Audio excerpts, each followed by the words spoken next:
Clara Mitchell's knees hit the wooden platform hard. The telegram crumpled in her fist, 7 words that destroyed everything.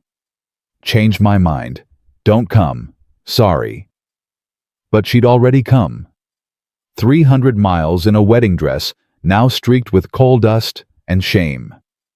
The town of Copper Creek stared at the crying woman in white, and Clara felt every pitying glance like a knife. She had no money, no home, no one. Then Boots stopped in front of her, and a rough voice said, "You the bride Samuel Porter abandoned. Follow Clara's journey from rejected bride to chosen woman. Stay until the end and comment your city below. I want to see how far her story travels across the world." Clara Mitchell pressed her forehead against the cold train window, watching Montana Territory roll past in shades of gold and rust. October had painted everything the color of dying things. 3 more hours, she told herself. 3 more hours, and you'll meet the man you're going to marry. She touched the telegram in her pocket, the one Samuel Porter had sent last month. "Can't wait to finally see you. The ranch is ready. Your new life is waiting." Her new life. Clara almost smiled. "First time out west, miss."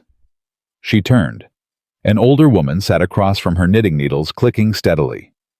Gray hair, kind eyes, a face that had seen plenty of frontier hardship. "Yes, ma'am," Clara said. "I'm going to Copper Creek." "Mail order, bride." Clara's cheeks flushed. "Is it that obvious?" "The dress gives it away." The woman nodded at Clara's trunk in the overhead rack. "Saw you loading it careful like. Most women don't travel with their wedding gowns unless they're planning to use 'em soon." Clara smoothed her traveling skirt, suddenly self-conscious. "His name is Samuel Porter. He has a ranch outside town. We've been corresponding for 8 months." "Porter." The woman's needles stopped. "Samuel Porter. You know him?" Something flickered across the woman's face, too quick to read. The needles resumed their rhythm. "Copper Creek's a small place. Everyone knows everyone." "What's he like in person, I mean?" Clara leaned forward. "His letters were wonderful, but letters can only tell you so much." The woman was quiet for a long moment. Then, "I'm sure he'll be everything you're hoping for, dear." It wasn't an answer. Clara noticed that, but the excitement buzzing in her chest pushed the observation aside.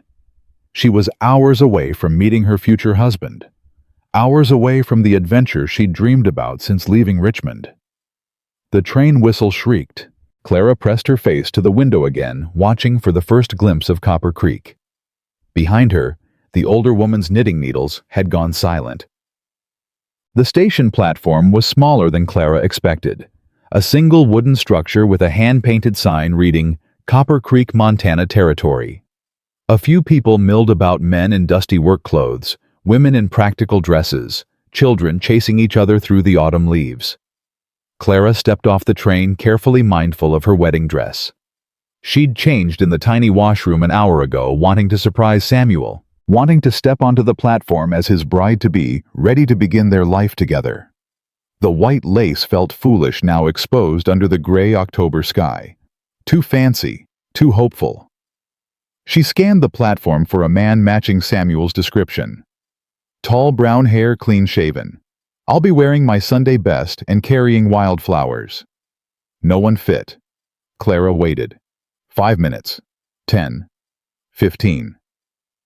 The platform emptied. The other passengers collected their luggage and disappeared into town.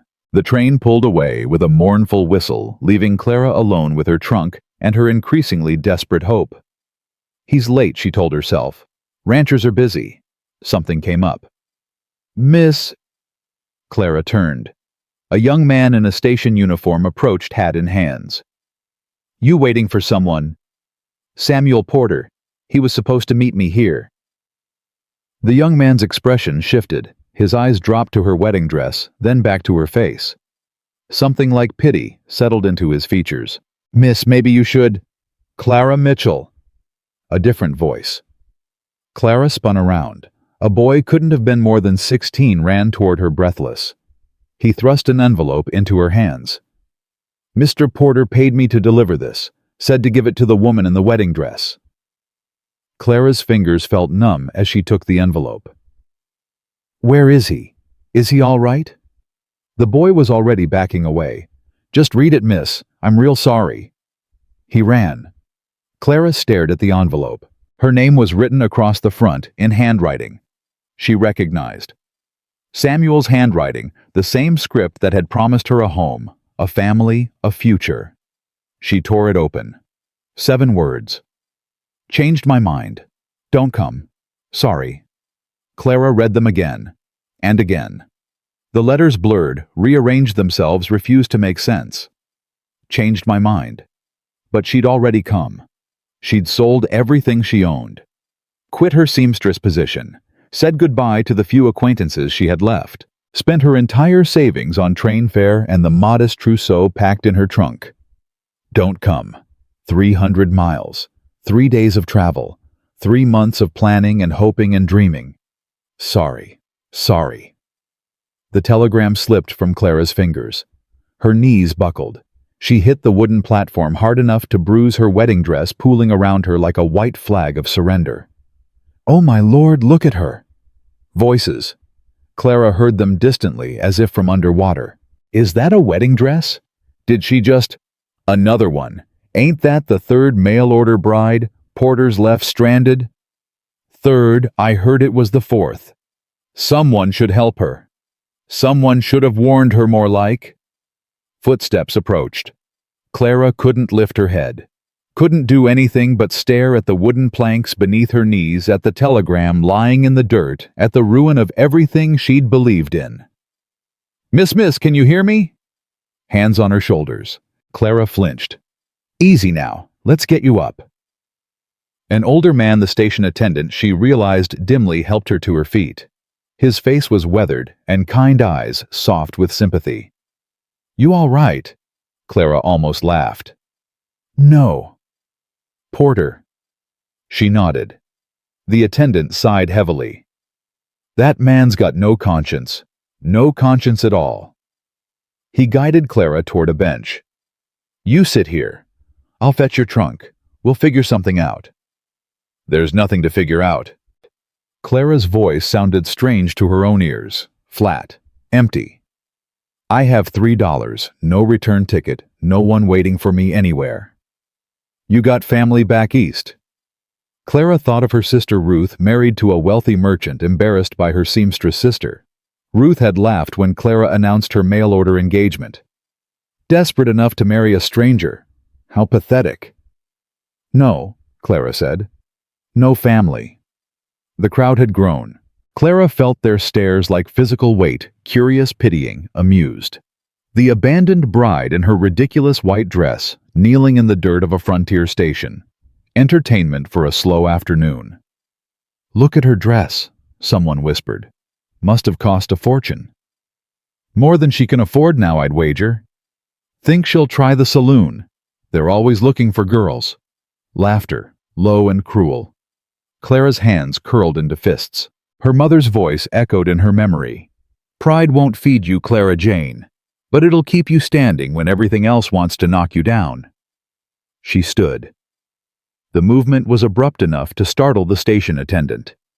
Clara straightened her spine, lifted her chin, and faced the watching crowd, with eyes that had gone hard as amber stone. Something amusing? She asked. Her voice didn't waver. Silence. I asked if something was amusing. A man in the crowd shifted uncomfortably. A woman pulled her children closer. No one answered. That's what I thought. Clara turned to the station attendant. Is there an inn in this town, somewhere respectable? The Copper Bell, he said slowly, studying her with new respect. 2 blocks up Main Street. Mrs. Ruth Callahan runs it. She's good people. Thank you. Clara retrieved her telegram from the dirt, folded it carefully, and tucked it into her pocket. Evidence, she thought. A reminder of what trusting the wrong person cost. Then she gripped the handle of her trunk and began dragging it toward Main Street. Miss, wait, let me help you with that. I can manage. She couldn't really. The trunk was heavy, and the dress was impractical, and her eyes were burning with tears she refused to shed. But Clara Mitchell had learned something important in the years since her parents died. Nobody was coming to save her. Nobody ever had, and if she waited for rescue, she'd wait forever. The trunk's wheels caught on a rock. Clara stumbled, barely keeping her balance. "Mama, why is that lady crying?" A child's voice, high and curious. Clara looked up to find a small girl watching her from beside a horse trough, thumb hovering near her mouth. "I'm not crying," Clara said. "Your eyes are all red." "Daisy, hush." A woman hurried over and grabbed the child's hand. "I'm sorry, miss. She doesn't know when to keep quiet." "It's fine." Clara managed something like a smile. "She's right. My eyes are red. I've had a difficult day." The woman's gaze dropped to Clara's dress. Understanding dawned. Oh, honey. You're the one Porter—" "Yes." Clara cut her off before she could finish. "I'm the one. That man is worthless. Absolutely worthless. Third woman he's done this to, you know. Maybe fourth." The woman shook her head. "I don't know how he lives with himself." "Third?" Clara's stomach dropped. "He's done this before. At least twice that I know of. Sweet talks women into coming out west, then disappears before they arrive. Nobody knows why. Some say he enjoys the attention. Some say he's just cruel." The woman squeezed Clara's arm. "I'm real sorry, honey. You didn't deserve this." Clara didn't answer. She couldn't. Third or fourth, she wasn't special. Wasn't even the first. Just another foolish woman who'd believed a stranger's pretty letters and traveled 300 miles to discover they meant nothing. "The Copper Bell's just up the street," the woman continued. "Ruth Callahan will take care of you.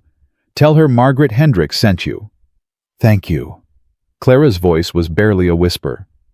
She resumed dragging her trunk, aware of the woman's pitying gaze following her, aware of every stare from every window and doorway along Main Street. The abandoned bride in her ridiculous white dress, walking the gauntlet of Copper Creek's judgment. The Copper Bell Inn appeared on her right, a 2-story building with a wide porch and windows that gleamed in the afternoon light. Clara climbed the steps, shoved open the door, and nearly collapsed into the lobby. "Saints preserve us." A woman emerged from behind the front desk, 50s gray-streaked hair pulled into a practical bun, a face that suggested she'd seen everything and was surprised by nothing. "Let me guess," she said. "Samuel Porter." Clara nodded. "That miserable excuse for a man." The woman strode forward and took Clara's trunk from her unresisting hands. "I'm Ruth Callahan. This is my inn. You look like you're about to fall over. So here's what's going to happen. You're going to sit in that chair by the fire, and I'm going to bring you coffee and something to eat, and then we're going to figure out what comes next." "I can't," Clara's voice broke. "I can't pay for—" "Did I ask for money?" "No, but—" "Then sit down before you collapse." Clara sat. The chair was soft. The fire was warm. And for the first time since reading that telegram, Clara felt something other than numb horror. She felt angry. The anger built slowly at first, a spark in her chest that grew into a flame. Samuel Porter had lied to her. Had wasted months of her life, all her savings, every hope she'd carefully constructed. Had done it before to other women, and would probably do it again. And the worst part, Clara had no recourse. No way to make him pay. No way to get back what she'd lost. She was stuck in Copper Creek, Montana territory, with $3 and a wedding dress, and absolutely no idea what to do next. Ruth returned with coffee and a plate of bread and cheese. She set them on the small table beside Clara's chair, then settled into the opposite seat. "Eat," she ordered. "Then talk. In that order." Clara ate. The bread was fresh, the cheese sharp and satisfying. She hadn't realized how hungry she was until she started. "Better," Ruth said when the plate was empty. "Now, what's your name, where are you from, and what skills do you have?" "Clara Mitchell, Richmond, Virginia. I'm a seamstress." Clara paused. "Was a seamstress. I gave up my position to come here." "Can you cook?" "Basic meals. Nothing fancy." "Keep accounts?" "Yes. My father was a printer. He taught me numbers before he died." Ruth nodded slowly, her sharp eyes assessing. "How much money do you have?" $3.47. That'll get you a week here, maybe two if you're careful. But then what? I don't know. Clara hated admitting it. I've been trying to think, but I can't. I don't know how to... Stop. Ruth held up a hand. You just got the worst news of your life 3 hours ago. You're not supposed to have answers yet. You're supposed to be falling apart. I don't have time to fall apart. No, Ruth agreed. You don't. Which is why I'm going to give you an option you probably won't like. Clara braced herself. What kind of option? Ruth leaned back in her chair. There's a rancher about 8 miles out, name's Jacob Harding. Widower, his wife died 5 years back, birthing twin girls. He's been raising them alone ever since and making a hash of it. I don't see what that has to do with me. He needs help, badly. Someone to teach those girls their letters, keep the house from falling into chaos. Cook meals that aren't burnt beans 3 times a day. Ruth paused. He's tried hiring help before. Never sticks. Women come out there, see how isolated it is, how hard the work is, how closed off Jake's become, and they leave, usually within a month. Clara understood now. You want me to apply for the position? I want to give you a chance to survive. Ruth's voice was blunt. You've got no money, no connections, and no way back east. There's not much work for women in Copper Creek, unless you're willing to do things I don't think you're willing to do. But Jake Harding pays fair, provides room and board, and doesn't expect anything improper. It's honest work. On an isolated ranch 8 miles from town with a man I've never met. Yes. Clara laughed bitterly. The last time I trusted a stranger's offer, I ended up kneeling on a train platform in a wedding dress. Jake Harding isn't Samuel Porter. Ruth's eyes held Clara's. I've known that man for 15 years, watched him bury his wife, watched him try to hold his family together with both hands. He's not the type to make promises he won't keep. He's not the type to be cruel. Then why can't he keep help? Ruth sighed. Because he's broken Clara. Grief broke him, and he's never figured out how to put himself back together. He's not unkind, but he's not warm either. He works himself to exhaustion because it's easier than feeling anything. And those girls... She shook her head. Those girls are growing up wild because their father can't teach them to be anything else. Clara stared at the fire. Twin girls without a mother, a father drowning in grief, an isolated ranch 8 miles from the nearest town. It sounded like a nightmare. It also sounded like survival. If I go out there, Clara said slowly, and it doesn't work out, what then? Then you come back here and we figure something else out. But at least you'll have tried. Ruth stood. Think about it tonight. I'll send word to Jake in the morning and see if he's interested. If he is, he'll come to town tomorrow afternoon. And if he's not, then we try something else. Ruth's voice softened. You're not alone here, Clara. I know it feels that way right now, but this town takes care of its own. Even the ones who arrive in wedding dresses with their hearts broken. After Ruth left, Clara sat alone in the lobby, watching the fire burn down to embers. Her wedding dress had gone gray with dust and wrinkled from the long day.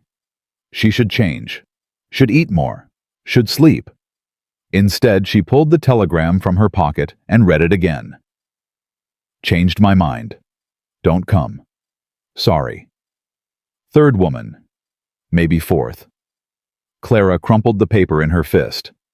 Tomorrow she would decide about Jacob Harding and his motherless twins. Tomorrow she would figure out how to survive in this place where she knew no one and nothing. But tonight, she would let herself feel the full weight of what Samuel Porter had done. Would let the anger and the humiliation and the grief wash over her without fighting. She'd been broken before, losing her father, then her mother. Watching her sister marry well while Clara scraped by. Coming west with nothing but hope, only to have that hope shattered by 7 careless words. But Clara Mitchell had learned something about being broken. You could stay that way, lying in the rubble of your ruined plans. Or you could stand up, brush off the dust, and start building something new. Tomorrow, Clara would choose to build. Tonight, she wept. Dieu. Morning came cold and gray frost, painting the windows of Clara's small room at the Copper Bell. She'd slept badly dreams of train platforms and cruel laughter and wedding dresses torn to shreds. But she'd slept. That was something. She changed into a practical gray dress, the most sensible garment in her trunk. The wedding dress hung in the wardrobe like a ghost, and Clara closed the door on it without looking. Downstairs, Ruth had breakfast waiting: eggs, bacon, fresh bread with butter. Clara ate mechanically, her mind already racing ahead. "I sent word to Jake at first light," Ruth said, refilling Clara's coffee. "My boy rode out with the message. If Jake's interested, he'll be here by noon. If he's not, then we figure something else out, like I said." Clara nodded. There was nothing to do but wait. She spent the morning helping Ruth with small tasks, folding linens, sweeping floors, anything to keep her hands busy and her mind from spiraling. The work was soothing in its simplicity. No decisions required. Just motion. At 11:30, Ruth touched her shoulder. "He's here, waiting in the lobby." Clara's stomach clenched. She smoothed her hair, straightened her dress, and walked downstairs to meet the man who might become her employer. Jacob Harding stood near the front window, his back to the stairs. He was tall, over 6 feet, with broad shoulders and dark hair that needed cutting. Work clothes worn but clean. Hat in his hands, turning it slowly between calloused fingers. He heard her footsteps and turned. Clara's first impression was exhaustion. Deep shadows under his eyes, lines around his mouth that spoke of years without proper rest. His eyes were gray-blue, the color of a winter sky, and they held a wariness that Clara recognized. He looked like a man who had stopped expecting anything good. "Miss Mitchell." His voice was low, rough. "I'm Jacob Harding." "Mr. Harding." Clara descended the last few steps and extended her hand. He shook it briefly. Firm grip, calloused palm, then released it quickly. "Ruth says you're looking for work. Governess position." "That's right." "You know anything about children?" "No," Clara admitted. "But I can read, write, keep accounts, cook basic meals, and manage a household. I learn quickly." "Ruth also says you came west as a mail-order bride, that the arrangement fell through." Something flickered in his expression. Not pity exactly, but recognition. As if he understood what it meant to have your plans destroyed by circumstances beyond your control. "That's also right," Clara said. "Samuel Porter changed his mind after I'd already arrived." "Porter's a snake." Jacob's jaw tightened. "Should have been run out of town years ago." "I'm beginning to understand that."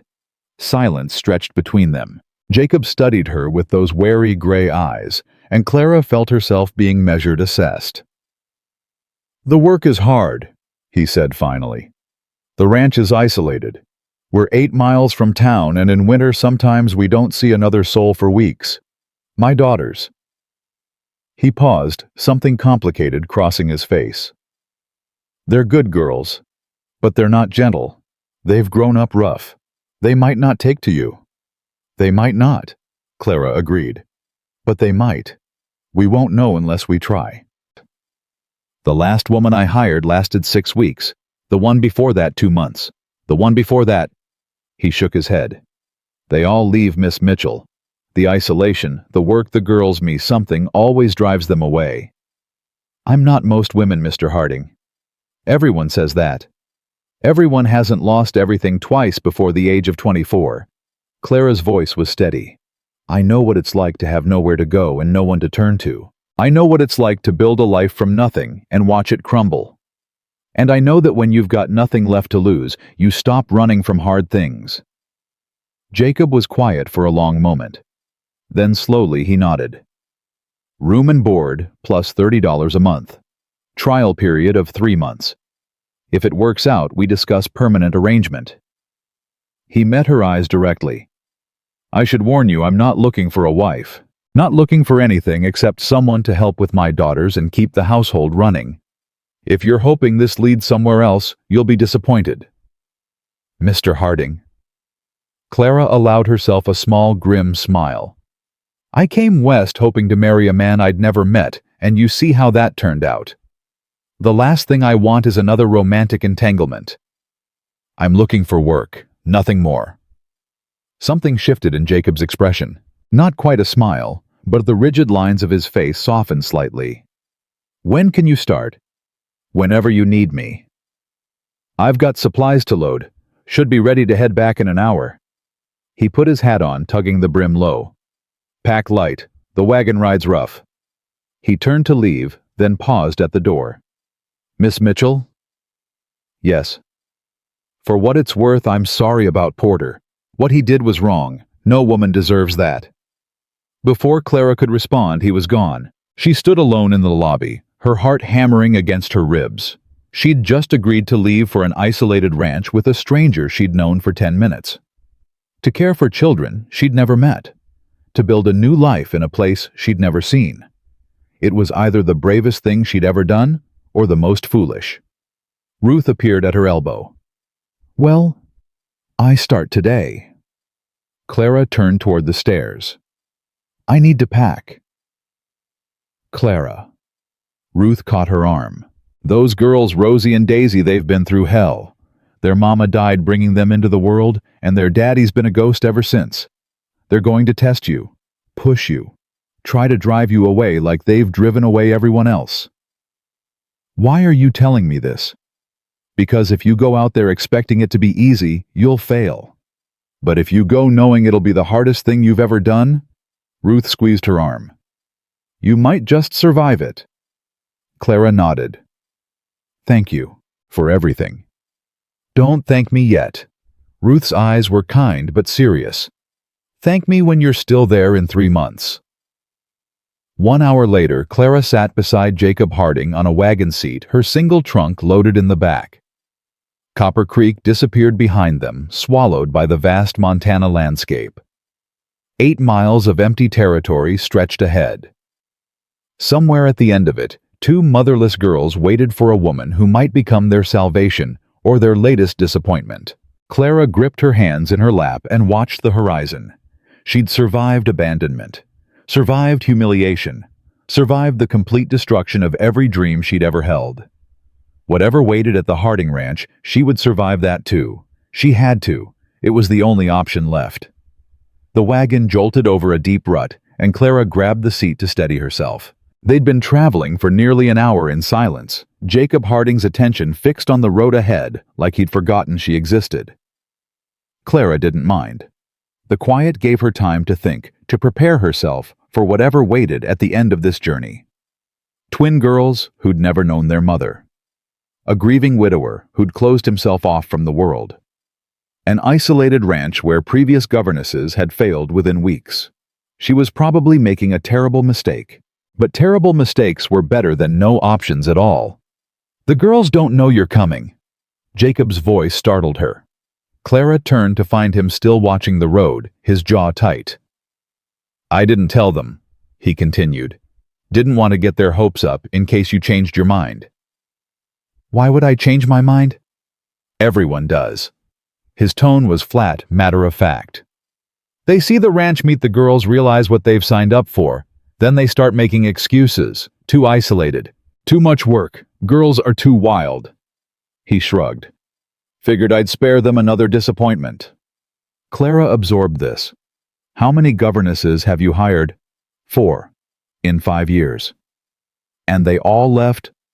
Every one. Jacob's hands tightened on the reins. Miss Patterson lasted 2 weeks. Said the silence was driving her mad. Mrs. Cooper made it a month before she decided Rosie was possessed by demons and needed a priest. Miss Sullivan stayed 3 months, thought she could turn the position into something more permanent. When I made it clear that wasn't happening, she packed her bags. And the 4th, Mrs. Hendricks, 6 weeks. She was competent, I'll give her that. But the girls didn't take to her. Made her life miserable until she couldn't stand it anymore. Clara frowned. Made her life miserable how? For the first time, something like emotion flickered across Jacob's face. My daughters are creative in their resistance. Frogs in beds, salt in coffee, hiding her possessions. Once they put honey in her hairbrush. He shook his head. I punished them every time, but it didn't stop. They'd decided she was leaving, and they made sure she did. Why would they want her to leave? Jacob was quiet for a long moment. When he spoke, his voice was rough. Because if they push everyone away first, they can't be abandoned, can't be hurt. Clara's chest tightened. She understood that logic, had lived it herself after her parents died, after her sister's rejection, after Samuel Porter's telegram. Building walls was easier than being vulnerable. Pushing people away was safer than letting them close enough to wound you. I won't leave because of pranks, she said quietly. You say that now. I mean it. Clara turned to face him fully. Mr. Harding, I've been abandoned by my family, betrayed by a man I trusted, and left stranded in a place where I knew no one. Your daughters can put frogs in my bed every night for a year, and it won't hurt me as much as any of that did. Jacob's eyes met hers briefly before returning to the road. Something shifted in his expression, surprise maybe, or the faintest flicker of hope. We'll see, he said. They traveled another mile in silence. The landscape stretched endlessly around them, rolling hills, scattered pine trees, the distant mountains rising blue and purple on the horizon. Clara had never seen so much empty space. In Richmond, you couldn't walk 5 minutes without encountering another person. Here, they might have been the only two people in the world. There, Jacob pointed ahead. That's home. Clara followed his gesture and saw it, a 2-story farmhouse nestled in a valley with a large barn and several outbuildings scattered behind it. Smoke rose from the chimney. Horses grazed in a fenced pasture. It looked sturdy, permanent, a home built by someone who intended to stay. It's beautiful, she said, and meant it. Jacob's brow furrowed like he didn't quite believe her. It's practical. Catherine, my wife, she wanted to add a porch, make it prettier. Never got the chance. Catherine, the dead wife, the mother Rosie and Daisy had never known. How did she die? Clara asked, then immediately wished she hadn't. I'm sorry, that's too personal. You don't have to. Childbirth. Jacob's voice was flat, controlled. The twins came early. The delivery was hard. She held on for 4 days, long enough to name them and hold them once each. Then she was gone. Clara didn't know what to say. What could anyone say to that? I'm sorry, she managed finally. Losing someone you love, it changes you. Breaks something that doesn't ever fully heal. Jacob glanced at her sharply. Speaking from experience. My parents, my father first, then my mother 2 years later. I was 16 when it started, 18 when I was alone. Clara stared at her hands folded in her lap. People tell you it gets easier. It doesn't really. You just get better at carrying the weight. The wagon rolled on. When Jacob spoke again, his voice was softer. Catherine would have liked you, I think. She always said she could tell the measure of a person by how they talked about loss. People who've really felt it, they don't offer empty comfort. They just understand. She sounds like she was wise. She was. Jacob's jaw tightened. Too good for this place. Too good for me. I never could figure out why she chose this life when she could have had something easier back east. Clara recognized the guilt in his voice. The unspoken belief that somehow he was responsible for his wife's death. That if he'd been different, better, she might have survived. She knew that feeling. Had carried it herself after her mother died, the conviction that she should have noticed sooner. Done more, been enough to give her mother a reason to keep living. Mr. Harding. He didn't respond. Mr. Harding, look at me. Slowly he turned his head. Your wife's death wasn't your fault. Clara held his gaze steadily. Childbirth kills women every day, and there's nothing their husbands could have done to prevent it. You didn't choose this. You're not being punished. You're just surviving something terrible the same as the rest of us. For a long moment, Jacob stared at her. His eyes, that winter sky gray, held something raw and unguarded. Then he looked away. The girls will be inside, he said roughly. Mrs. Henderson from the neighboring ranch is watching them. She'll be glad to see you've been telling me for years I need proper help. The shift was abrupt, obvious. Jacob Harding had opened a door and then slammed it shut, retreating back behind his walls. Clara let him go. Pushing wouldn't help. Trust had to be built slowly, brick by brick, like everything else worth having. The wagon pulled up in front of the house, and Jacob jumped down to secure the horses. Clara climbed down more carefully, smoothing her dress and steeling herself for what came next. The front door flew open. "Papa!" Two small bodies hurtled across the porch and launched themselves at Jacob, who caught them with practiced ease. Twin girls, identical in almost every way. Dark curly hair, gray eyes, like their father's faces, alight with joy at his return. "Papa, you were gone forever. Mrs. Henderson made us do sums, and it was horrible." "It was not horrible, Rosie May. Don't exaggerate." Daisy said it was horrible too. "Tell him, Daisy." The quieter twin Daisy apparently nodded solemnly from her position wrapped around Jacob's leg. "It was pretty horrible, Papa." Jacob's face transformed. The exhaustion remained, but something softer emerged beneath it, love fierce and protective and utterly unconditional. He crouched down to gather both girls into his arms, holding them like they were the most precious things in the world, because they were, Clara realized. To him, they were everything.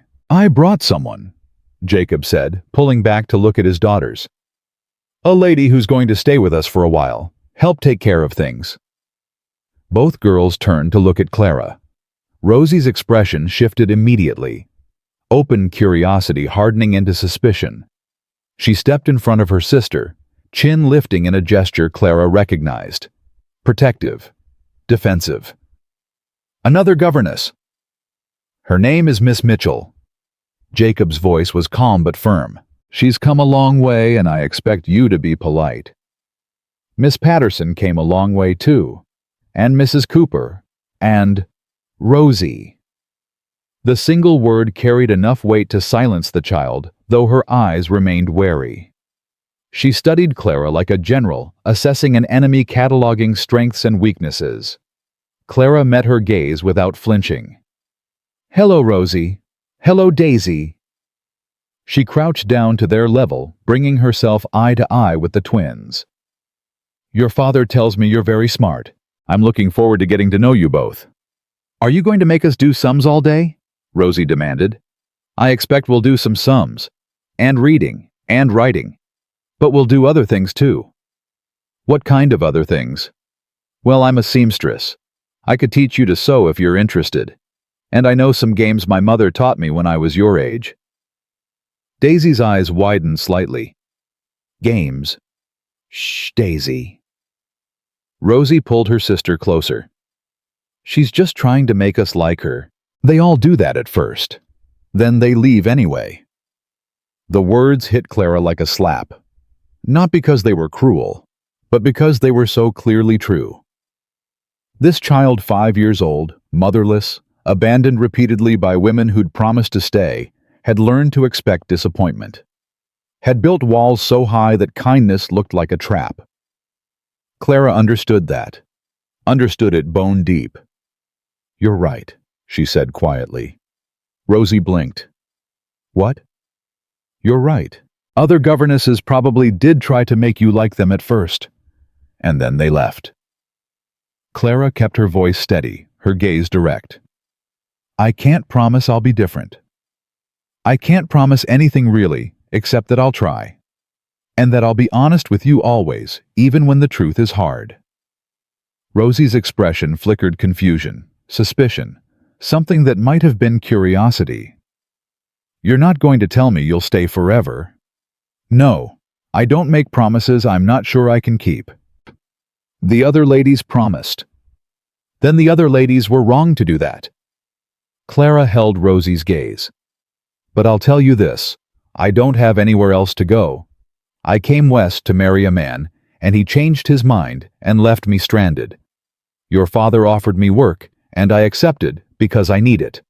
Not because I'm hoping for something more, and not because I think it will be easy. I'm here because I have to be." Silence stretched between them. Behind Rosie, Daisy peered out with wide eyes, thumb creeping toward her mouth. Finally, Rosie spoke. "The man who was supposed to marry you, he just left." Yes. That's mean. Yes, it was.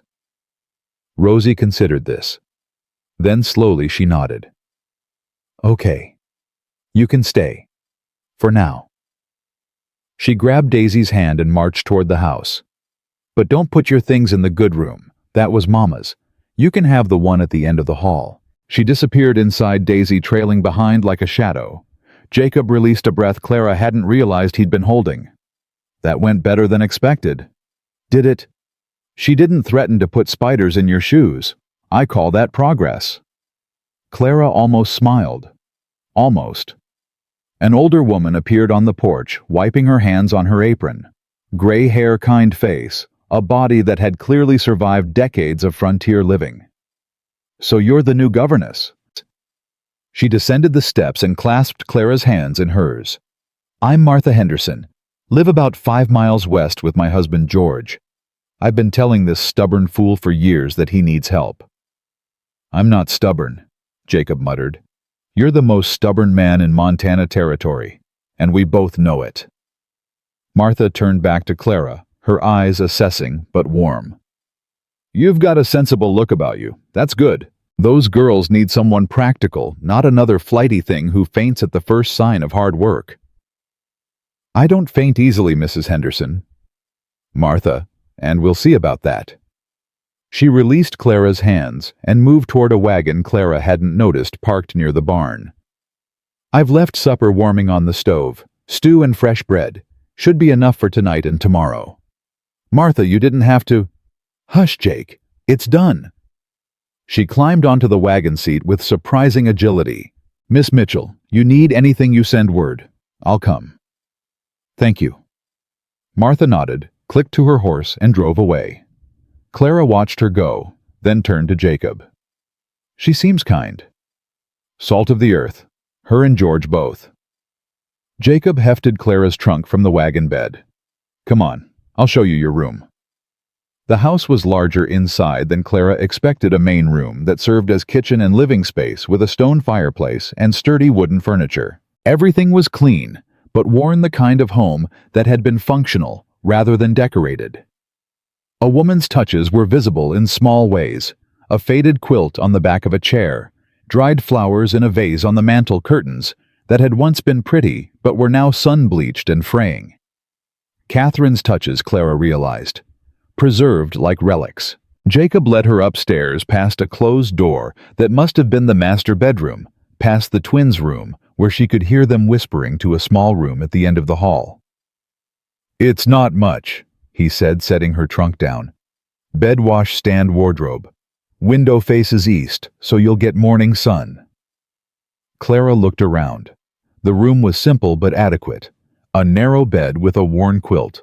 A small wardrobe, a washstand with a chipped pitcher. Through the window she could see the pastures stretching toward the distant mountains.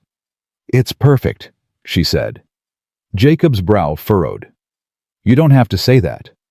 I mean it. Clara turned to face him.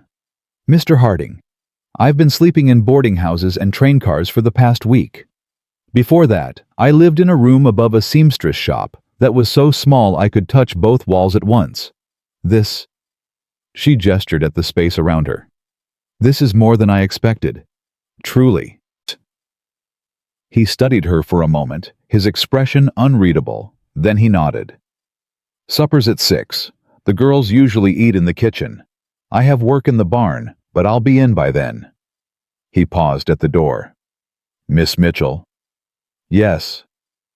For what it's worth. I hope you stay. Before she could respond, he was gone. Clara sat on the edge of the bed, listening to his footsteps fade down the stairs. Through the window, she could see him crossing the yard toward the barn, his shoulders set with the weight of a man who'd been carrying too much for too long. She understood that weight, carried her own version of it. Maybe that was why Ruth Callahan had sent her here. Maybe she'd seen something in Clara that suggested she could handle Jacob Harding's grief and his daughter's wildness and the isolation of this place. Or maybe Clara was fooling herself again, building hope on sand, setting herself up for another devastating fall. A knock on her door interrupted her thoughts. Miss Mitchell? Daisy's voice, small and uncertain. Clara rose and opened the door. The quieter twin stood in the hallway clutching a worn stuffed bear to her chest. Behind her, Rosie hovered at a distance trying to look disinterested and failing completely. "Daisy, is something wrong?" "No, ma'am." Daisy's thumb crept toward her mouth, then stopped. "I just wanted to ask, that man who was supposed to marry you, the one who left." Clara's chest tightened. "Yes." "Did he say why?" The question was so earnest, so confused, that Clara had to take a breath before answering. "No," she said honestly. "He just said he changed his mind." Daisy considered this, her small brow furrowed. "That's not very nice." "No, it wasn't. Mama didn't want to leave us." Daisy's voice dropped to almost a whisper. "She wanted to stay. Papa said she tried really hard. But sometimes people leave even when they don't want to." Clara crouched down, bringing herself to Daisy's level. "That's true. Sometimes they do. So maybe the man who was supposed to marry you, maybe he wanted to leave. Not like Mama." Clara felt something crack open in her chest. This child 5 years old was trying to make sense of a world where people disappeared without warning, trying to separate the ones who left by choice from the ones who left because they had no choice. "Maybe," Clara said softly. "I think maybe you're right." Daisy nodded solemnly. "I'm sorry he was mean to you." "Thank you, Daisy. That's very kind." "Daisy, come on." Rosie appeared beside her sister, taking her hand. "You're not supposed to bother her." "She's not bothering me," Clara said. Rosie's eyes narrowed. "She bothers everyone. Talks too much, asks too many questions." "I like questions. They mean someone's thinking." Rosie opened her mouth to argue, then closed it. Something flickered in her expression, surprise maybe at an adult who didn't dismiss her sister's curiosity. "Supper's at 6, Rosie said finally. "Don't be late. Papa doesn't like late." She tugged Daisy down the hall, the worn stuffed bear dangling from her sister's grip. Clara watched them go, then closed her door and leaned against it. 2 hours until supper. 2 hours to unpack, to settle, to prepare herself for the first meal with this broken family that might or might not become her own. She opened her trunk and began to unpack. The wedding dress lay at the bottom, folded carefully. Clara had almost left it at the copper bell, but something had stopped her. A reminder she'd told herself. Evidence of what happened when you trusted the wrong person. Now looking at the white lace, she wondered if she'd kept it for a different reason. Proof that she'd once believed in something. That she'd been brave enough or foolish enough to chase a dream across 300 miles of unfamiliar territory. Clara lifted the dress from the trunk and hung it in the wardrobe beside her practical gray dresses and her one good Sunday dress. Then she closed the wardrobe door and turned her back on it. The past was behind her. The future, uncertain, terrifying, impossible to predict, lay ahead. And somewhere in this house, 2 motherless girls were waiting to see if she'd leave like all the others.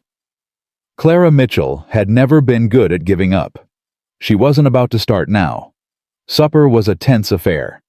The 4 of them sat around the kitchen table, Jacob at the head, Clara, across from him the twins on either side. Martha Henderson's stew was delicious, rich with beef and root vegetables, but Clara barely tasted it. She was too busy watching the dynamics of this small fractured family. Rosie ate quickly, eyes darting between Clara and her father, vigilant for any sign of threat. Daisy ate slowly, sneaking glances at Clara when she thought no one was watching. Jacob ate mechanically, his attention seemingly elsewhere. "How was your day?" Clara asked the twins. Rosie shrugged. "Same as always." "What does a usual day look like for you?" "Chores in the morning. Helping Papa if he needs it. Mrs. Henderson makes us do sums and reading when she visits." Rosie's tone suggested she considered this a form of torture. "Do you like reading?" "It's boring." "What about you, Daisy?" The quieter twin startled at being addressed directly. I like reading. Sometimes." "What do you like to read?" "Mama's book." Daisy's voice dropped. The one with the fairy stories. Papa reads it to us sometimes. Jacob's fork paused halfway to his mouth. Something painful crossed his face before he masked it. The fairy tales are lovely, Clara said carefully. I'd like to hear them sometime if you'd share. You can't. Rosie's voice was sharp. It's Mama's book. It's special. I understand. I didn't mean... You don't understand anything. Rosie pushed back from the table. You just got here. You don't know about Mama or the book or anything. Rosie. Jacob's voice carried quiet authority. Sit down. I'm done eating. I said sit down. The air crackled with tension. Rosie stood rigid, her small hands clenched at her sides, her jaw set in a stubborn line that perfectly mirrored her father's. Clara recognized this moment. The testing of boundaries. The push to see how far she could go before someone pushed back. Rosie, Clara said quietly. You're right. I don't understand. I don't know about your mama or the book or what your life has been like, but I'd like to learn if you'll teach me. Rosie's eyes narrowed. Why? Because understanding matters. Because I'm going to be living here and I'd rather know the truth than make assumptions. The truth is that everyone leaves. That's the truth. Maybe. Or maybe I'll be different. You won't. Then you have nothing to lose by giving me a chance. Clara held Rosie's gaze steadily. If I leave like the others, you can say you told me so. But if I actually stay, wouldn't you rather have treated me fairly? Silence. Daisy tugged at her sister's sleeve. Rosie. Rosie shook her off. For a long moment, she stared at Clara with those gray eyes, her father's eyes calculating, assessing, searching for weakness. Then slowly, she sat back down. Fine. I'll give you a chance. Her voice was cold. But don't expect me to like you. I don't expect anything, Clara said. Expectations only lead to disappointment. Something flickered in Rosie's expression. Surprise, maybe recognition. The look of someone who'd finally heard a truth they understood. The rest of supper passed in silence. Afterward, Clara helped clear the table while Jacob washed dishes. The twins disappeared upstairs, and Clara could hear them whispering, probably planning their first assault on the new governess. You handled that well. Jacob kept his eyes on the sudsy water. Rosie's not easy. She's protecting herself, and her sister. She's been doing it since she could walk. Even before she could understand what happened to her mother, she was standing guard over Daisy, making sure nothing bad got close. She must have learned that from someone. Jacob's hands stilled in the water. What's that supposed to mean? Nothing cruel. Clara dried a plate, choosing her words carefully. Just that children learn to protect themselves by watching adults do it first. She's modeling behavior she's seen. You're saying she learned it from me. I'm saying she learned it somewhere. Jacob was quiet for a long moment. When he spoke again, his voice was rough. After Catherine died, I wasn't good for much.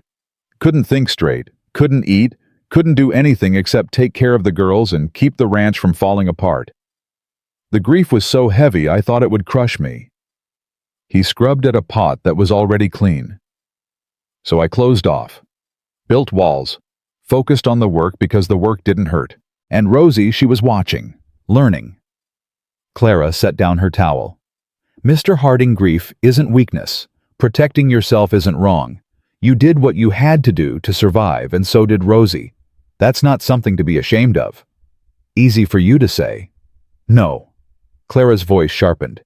It's not easy at all. I've spent 5 years protecting myself, building walls, pushing people away before they could hurt me. And you know where it got me? Alone on a train platform in a wedding dress, with no money and no options, and no one in the world who cared whether I lived or died. Jacob turned to look at her. His eyes, that winter sky gray, held something raw and unguarded. Walls keep you safe. Clara continued quieter now.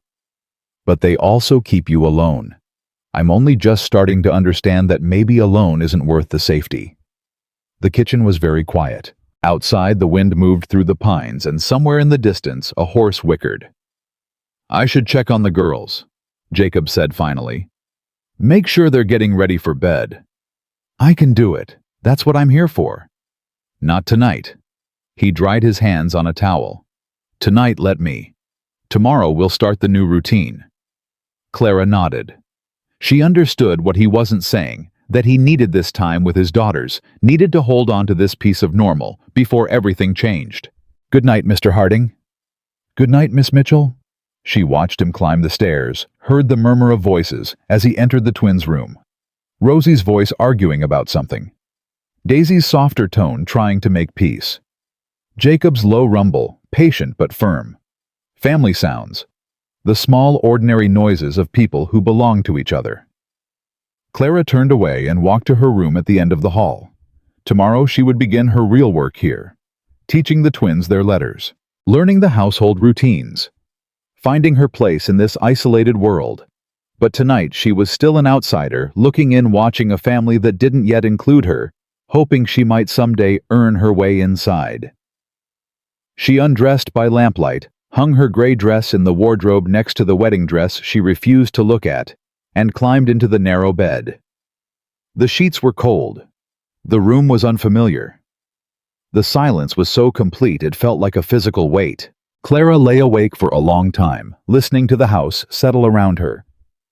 Footsteps in the hall as Jacob checked on the girls one final time. The creak of his bedroom door opening and closing. Then nothing but the wind and her own breathing. She thought about Rosie's fierce protectiveness, Daisy's quiet questions, Jacob's careful walls, and the grief that lurked behind them. She thought about her own walls built over years of loss and disappointment.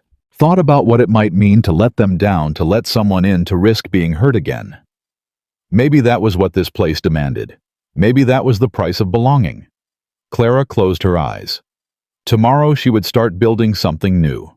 Tonight she let herself grieve for everything she'd lost: her parents, her plans, her naive belief that love would save her. And somewhere in the grieving, she finally fell asleep. 3 weeks passed faster than Clara expected. The days fell into rhythm. Wake before dawn, start breakfast rouse. The twins begin lessons after the morning meal. Rosie fought her on everything at first. The alphabet was boring. Arithmetic was pointless. Why did she need to learn cursive when printing worked just fine? But Clara had patience. More than that, she had stubbornness to match Rosie's own. Because someday you might want to write a letter, Clara said on the 5th morning when Rosie threw down her pencil in frustration. And the person receiving it will judge you by your handwriting. I don't care what people think. Yes, you do. Everyone does, whether they admit it or not. Rosie glared at her, but she picked up the pencil. Daisy was easier. She absorbed lessons like dry earth absorbing rain, hungry for knowledge in a way that made Clara's chest ache. This child should have been in a proper school surrounded by books and teachers who could nurture her obvious intelligence. Instead, she'd spent 5 years on an isolated ranch with only her sister and her grieving father for company. Miss Clara, Daisy asked one afternoon while Rosie practiced her letters with grudging diligence. Did you go to school when you were little? I did, until I was 12. Then my father needed help in his print shop, so I learned from him instead. What did he teach you? Numbers mostly. How to keep accounts. How to calculate costs. How to make sure the money coming in matched the money going out. Clara smiled at the memory. He used to say that numbers never lied. People might deceive you, but mathematics was always honest. I like that. Daisy's voice was soft. Numbers being honest. Your mama liked numbers too. Jacob's voice came from the doorway. All 3 of them turned. Jacob stood at the threshold, hat in hands, his face unreadable. She kept the household accounts? He continued, not quite looking at anyone. Had a head for figures. Used to say she could tell if we'd had a good month just by looking at the ledger. It was the most he'd volunteered about Catherine since Clara arrived. The twins sat frozen, watching their father with wide eyes. She sounds like she was very smart, Clara said carefully. She was. Jacob's voice roughened. Smartest person I ever knew. He turned and walked away before anyone could respond. That night, after the twins were asleep, Clara found Jacob on the front porch, staring at the darkness. "I'm sorry if I overstepped," she said.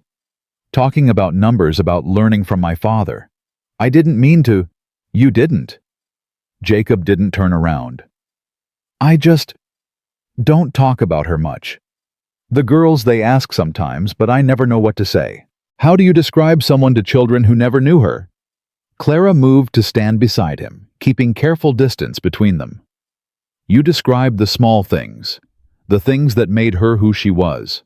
Her laugh, her habits, the way she held her coffee cup or hummed while she worked." "I'm forgetting those things." Jacob's voice cracked. 5 years and I'm starting to forget what her laugh sounded like, what she smelled like, the way she'd tuck her hair behind her ear when she was thinking. That's not forgetting. That's time doing what time does. It feels like betrayal. Clara was quiet for a moment. After my mother died, I couldn't remember the sound of her voice for almost a year. I'd lie awake at night trying to hear it in my memory, and there was just silence. I thought it meant I hadn't loved her enough, that if I'd really loved her, I would have held on to every detail forever. Jacob finally turned to look at her. "What changed?" "My sister found a letter. Something our mother had written years before, just an ordinary note about household matters. But reading her words, seeing her handwriting, suddenly I could hear her again. Not perfectly, not completely, but enough." Clara met his eyes. "Memory isn't a straight line, Mr. Harding. It comes and goes, fades and returns. Forgetting doesn't mean you loved her less." Jacob stared at her for a long moment. In the darkness, his eyes were unreadable, but something in his posture shifted, a slight releasing of tension, like a man setting down a weight he'd been carrying too long. "Jacob," he said quietly, "I'm sorry. My name, it's Jacob. You've been calling me Mr. Harding for 3 weeks. I think we're past that now." Clara felt warmth spread through her chest. Such a small thing, a first name, but it felt like a door opening. "Clara," she said, "not Miss Mitchell." "Clara." He tested the name like it was unfamiliar. "Thank you. For what you said about memory. For—" He gestured vaguely. "All of it." "You're welcome." They stood in comfortable silence, watching the stars wheel overhead. Somewhere in the pasture, a horse snorted. The wind carried the scent of pine and coming snow.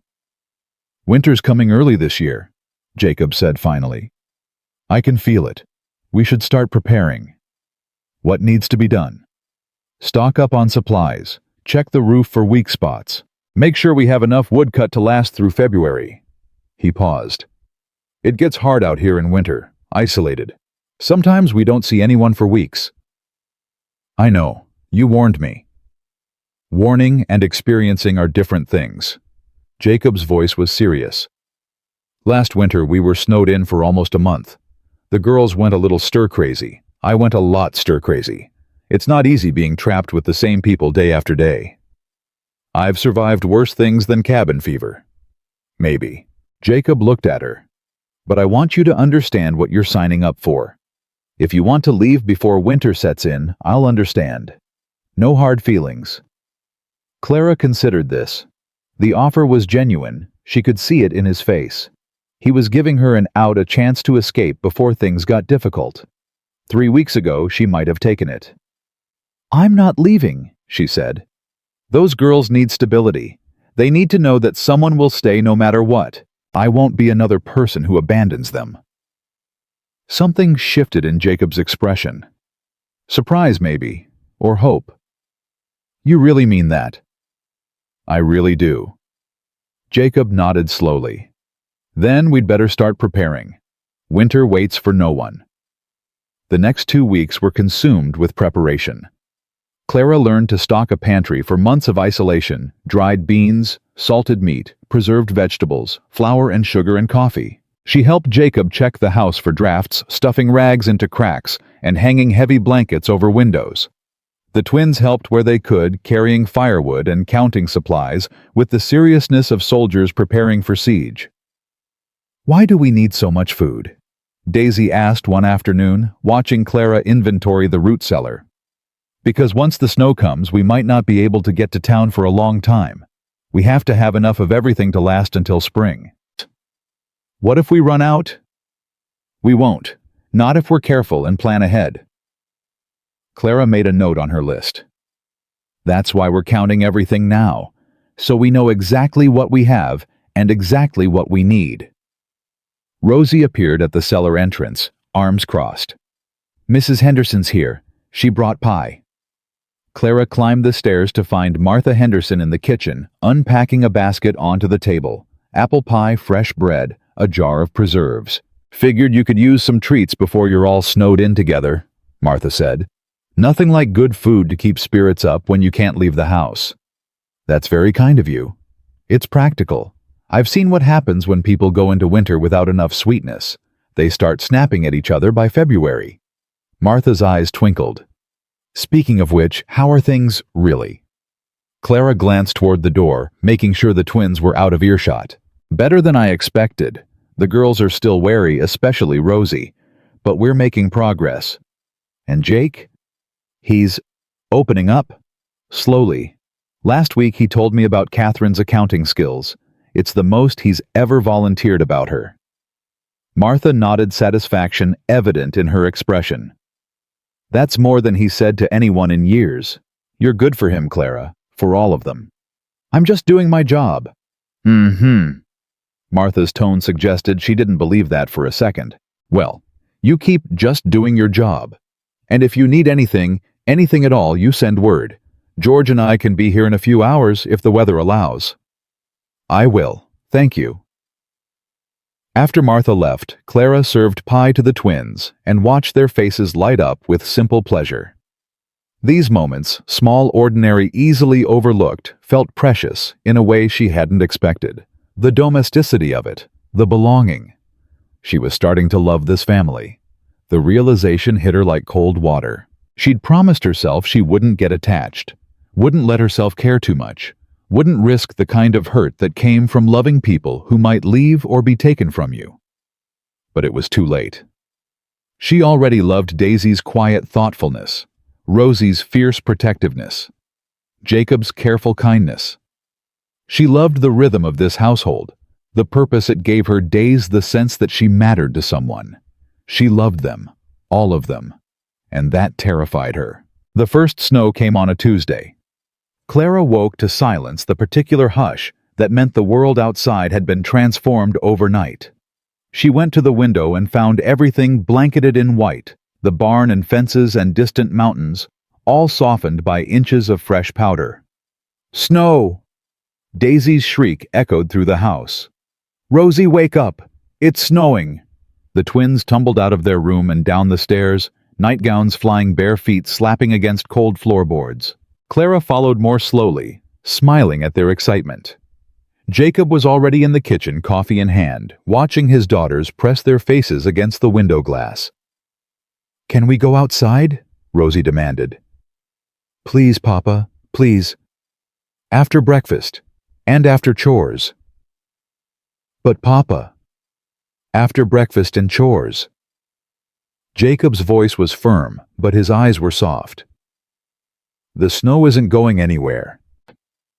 The twins groaned dramatically, but obeyed, wolfing down their porridge with unprecedented speed and racing through their morning tasks. Clara helped Jacob with the barn work, learning to break ice from water troughs and ensure the animals had enough feed. "You're getting better at this," Jacob said, watching her fork hay into a stall. "I had a good teacher. You're a fast learner." He paused. "Catherine was like that. Picked things up quick. She'd never been on a ranch before we married, but within a year, she was handling things better than I was." Clara set down the pitchfork. Jacob had been mentioning Catherine more often lately. Small references, brief memories. Each one felt like a gift. "How did you meet her?" Jacob was quiet for a moment, his hand stilling on the bridle he was mending. "Town social. She was visiting her cousin in Copper Creek, and I saw her across the room and just knew. Sounds foolish saying it out loud. It doesn't sound foolish at all. I asked her to dance. She said yes. We talked all night, and by morning I knew I was going to marry her.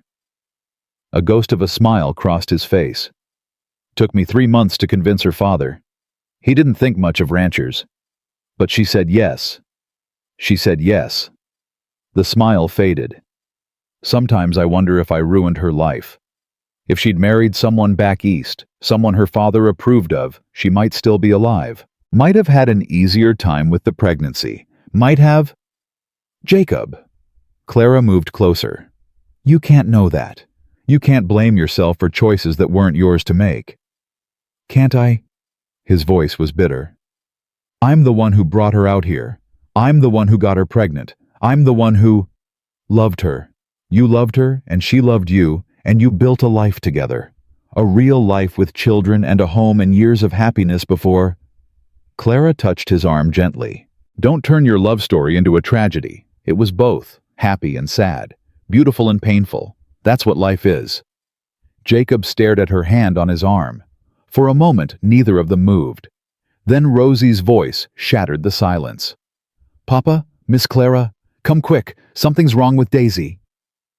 They ran. Daisy was on the porch, bent double, coughing so hard her small body shook. Rosie hovered beside her, face white with fear. She just started coughing, Rosie said frantically. We were playing in the snow and she couldn't stop. Clara reached Daisy first, dropping to her knees and pressing her palm to the child's forehead. Hot, too hot. She's burning up. Jacob lifted Daisy into his arms. The little girl's eyes were glassy, unfocused, her breath coming in harsh, rattling gasps. Daisy, Daisy, can you hear me? Papa. Her voice was barely a whisper. I don't feel good. I know, baby. We're going to take care of you. They got her inside into bed, piling blankets over her shivering body. Clara fetched cool water and cloths, bathing Daisy's forehead, while Jacob held her hand. This came on too fast, Clara said, fighting to keep her voice steady. She was fine this morning. How can she be this sick this fast? Children get sick quick out here, and get better quick usually. Jacob's jaw was tight. But if the fever doesn't break by morning, I'm riding to town for the doctor. Snow or no snow. You can't. The roads will be impassable. Then I'll go cross country. There's nothing that will stop me from getting help for my daughter. Nothing. Clara believed him. The fierce determination in his eyes left no room for doubt. What can I do? Stay with her. Keep her cool. Make her drink water if you can. Jacob stood, his face a mask of controlled terror. I'm going to check on the supplies, make sure we have everything we might need. Rosie. He turned to his older daughter, hovering in the doorway with tears streaming down her face. You stay with Miss Clara. Help her take care of your sister. Is Daisy going to die? Rosie's voice cracked. Like Mama? The question hung in the air like a blade. Jacob crossed to his daughter in 2 strides and knelt before her, gripping her shoulders. Listen to me. Your sister is not going to die. I will not let that happen. Do you understand me? But Mama? Your mama was sick for a long time before she died. Daisy has a fever. It's different. Jacob's voice shook slightly. I need you to be brave right now. Can you do that? Rosie nodded, wiping her eyes. I can be brave. That's my girl. He kissed her forehead and disappeared downstairs. Clara heard him moving through the house, gathering supplies, preparing for whatever came next. Miss Clara. Rosie's voice was small. Is it true? Is Daisy going to be okay? Clara wanted to promise, wanted to offer the comfort this terrified child desperately needed. But she'd sworn to be honest always, even when the truth was hard. I don't know, she said quietly. But I know we're going to do everything we can. And I know your father will move mountains to help her. That's the truth. Rosie absorbed this. Then she squared her shoulders, a gesture so like her father it made Clara's heart ache, and moved to her sister's bedside. I'm here, Daisy. I'm not going anywhere. The night was endless. Clara and Jacob took turns sitting with Daisy, bathing her forehead, trying to coax water between her cracked lips. Rosie refused to leave her sister's side, eventually falling asleep, curled at the foot of the bed like a faithful dog guarding its master. By midnight, Daisy's fever had climbed higher. Her breathing grew more labored, each inhale a rattling struggle that made Clara's blood run cold. "I should go now," Jacob said. "Ride for the doctor." "In the dark. In this snow, you'll kill yourself." "I don't care." "Your daughters care." Clara grabbed his arm. "Jacob, think. If something happens to you, who will take care of them? Who will Rosie have left?" "If something happens to Daisy, and I didn't try." "You are trying. We're both trying. But riding blind through a blizzard won't help anyone." Clara forced him to look at her. "Wait until first light. The snow might ease. You'll be able to see where you're going. A few more hours won't. A few more hours might be the difference between life and death.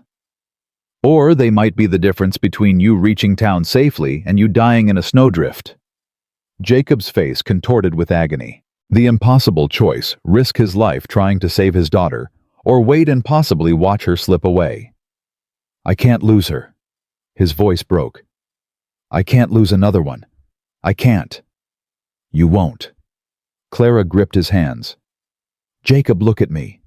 You won't lose her. Daisy is strong. She's been fighting since the moment she was born. She's not going to stop now." "You don't know that." "No, but I believe it. And right now, belief is all we have." They stared at each other in the lamplight, two people clinging to hope in the face of terror. "First light," Jacob said finally. "If she's not better by first light, I'm going. Then we'll pray for improvement." They returned to Daisy's bedside together. The little girl lay so still, her dark curls matted with sweat, her chest rising and falling in shallow, labored breaths. Rosie slept on, exhausted by fear and grief. Clara took Daisy's hand, so small, so fragile, and began to pray. She wasn't particularly religious, hadn't been inside a church in years. But desperate times called for desperate measures, and this was as desperate as it got. "Please," she whispered. "Please let her live. She's only 5.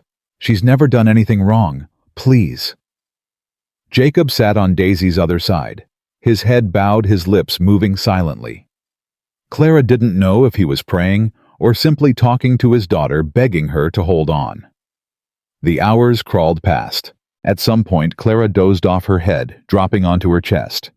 She dreamed of train platforms and wedding dresses, of her mother's voice calling her name, of 7 words on a telegram that destroyed everything.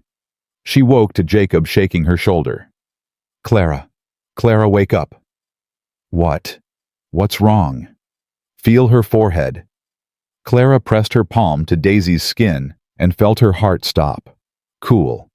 The fever had broken. "Oh, thank God!" The words came out in a rush. "Oh, thank God, thank God!"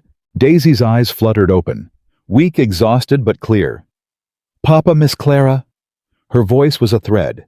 "I had bad dreams." "I know, baby." Jacob gathered her into his arms, tears streaming down his face. "I know. But you're safe now. You're going to be okay."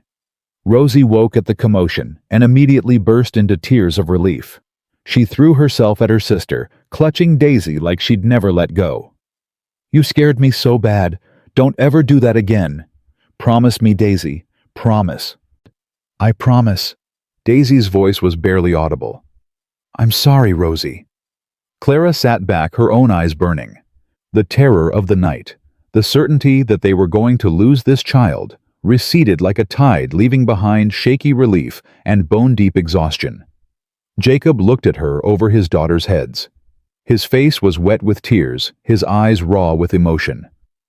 "Thank you," he said, "for making me wait, for believing. I didn't do anything. You did everything." They held each other's gaze for a long moment. Something passed between them. Acknowledgement, connection, the bond forged in crisis. Then Daisy coughed, breaking the spell, and they both turned their attention back to the child who had nearly slipped away. The next few days were focused entirely on Daisy's recovery. Clara insisted on rest on broth and weak tea on limited activity. Rosie appointed herself her sister's guardian, fetching blankets and books and anything else Daisy might need. Jacob checked on them constantly, unable to quite believe the crisis had passed. "She's going to be fine," Clara told him on the third day. "Children recover quickly. You said so yourself." "I know. He ran a hand through his hair. "When she was lying there so still, I kept thinking about Catherine, kept seeing it happen again, losing someone I love because I couldn't protect them." "You didn't lose her. She's right there demanding more pudding." Jacob almost smiled. "She's got her mother's sweet tooth. She's got her mother's strength too, and her father's stubbornness." "Is that a compliment or an insult?" "Both." Clara allowed herself a small smile. "Stubbornness can be a good thing. It kept you going when you wanted to give up, kept Rosie fighting when everything told her to surrender, and it kept Daisy alive through a fever that would have taken a weaker child." Jacob was quiet for a moment. Then he said slowly, "Catherine used to say that about me, that my stubbornness was my best and worst quality. She sounds like she was wise." "She was." He met Clara's eyes. "She would have liked you. I know I said that before, but it's true. She would have seen what I see, someone who doesn't give up, someone who fights for what matters." "What do you see?" The question hung between them. Jacob's expression shifted, becoming something Clara couldn't quite read. "I see someone I'm grateful for," he said quietly. "Someone who came into our lives when we needed her most. Someone who might have been sent here for a reason." Clara's heart hammered against her ribs. "Jacob?" "I'm not saying anything more than that. Not yet. But I want you to know." He took a breath. "Whatever happens, whatever the future holds, I'm glad you're here. The girls are glad. This house is better with you in it." Before Clara could respond, Rosie's voice echoed from the other room. "Miss Clara, Daisy wants her story." Jacob stepped back, the moment broken. "You'd better go. She's been asking for you all morning. We should talk more about what you said." "We will." His eyes held hers. "When the time is right." Clara nodded and went to read to Daisy, her mind spinning with everything Jacob had said and everything he hadn't. Something was changing between them, something neither of them had planned or expected, and Clara didn't know whether to be terrified or hopeful. Daisy recovered slowly over the following week, her strength returning in small increments. She graduated from broth to solid food, from bed rest to sitting by the fire, from silence to her usual quiet observations about everything around her. Clara watched the transformation with relief, so profound it surprised her. She hadn't realized how much she'd come to love this child until she'd nearly lost her. "Miss Clara?" Daisy's voice was still weak, but her eyes had regained their curious sparkle. "Will you teach me to sew like you promised? When you're stronger. Right now you need to rest." "But I'm bored of resting." "Being bored means you're getting better." Clara tucked the blanket more firmly around Daisy's small body. "A few more days, and then we'll start with simple stitches." Rosie appeared in the doorway, her expression unusually uncertain. "Miss Clara, can I talk to you alone?" Clara glanced at Daisy, who was already drowsing again, then followed Rosie into the kitchen. The older twin stood with her arms wrapped around herself, looking younger than her 5 years. "What is it, Rosie?" "I was scared." The words came out in a rush. "When Daisy was sick, I was really scared." "I know, we all were. But you didn't show it." Rosie looked up at her with those gray eyes, Jacob's eyes. "You stayed calm and told Papa what to do and took care of everyone. How did you do that?" Clara crouched down to Rosie's level. "I was terrified, Rosie, every single minute. But I've learned that falling apart doesn't help anyone. When things are scary, someone has to keep moving, keep thinking, keep doing what needs to be done." "Is that what being brave means?" "I think so. Brave doesn't mean you're not scared. It means you keep going even when you are." Rosie considered this, her small brow furrowed. Mama was brave. Papa says she fought really hard when we were being born, even though she knew she might die. She sounds like she was very brave indeed. I want to be brave like her, like you. Rosie's voice dropped. But sometimes, I just want to hide and pretend bad things aren't happening. Clara pulled the child into a hug. Rosie stiffened for a moment. She wasn't used to physical affection from anyone except her father and sister, then relaxed into the embrace. Everyone wants to hide sometimes, Clara murmured. Even brave people. Even me. Really. Really. The night Daisy's fever broke, I almost gave up. I was so tired and so scared, and I thought, what's the point? Why keep fighting when everything always goes wrong? Clara pulled back to look at Rosie's face. But then I looked at your father, and I looked at you, and I thought these people need me. I can't give up on them. You stayed because of us. I stayed because of all of you. Because this family matters to me. Clara smoothed Rosie's tangled curls. You matter to me, Rosie, more than I ever expected when I came here. Rosie's eyes glistened. I was mean to you when you first came. I thought you'd leave like the others. You were protecting yourself. I understand that. But you didn't leave, even when I put salt in your coffee and hid your hairbrush. Clara laughed despite herself. I noticed those things. I just decided they weren't worth leaving over. Mrs. Crawford left because of the salt. Then Mrs. Crawford wasn't very determined.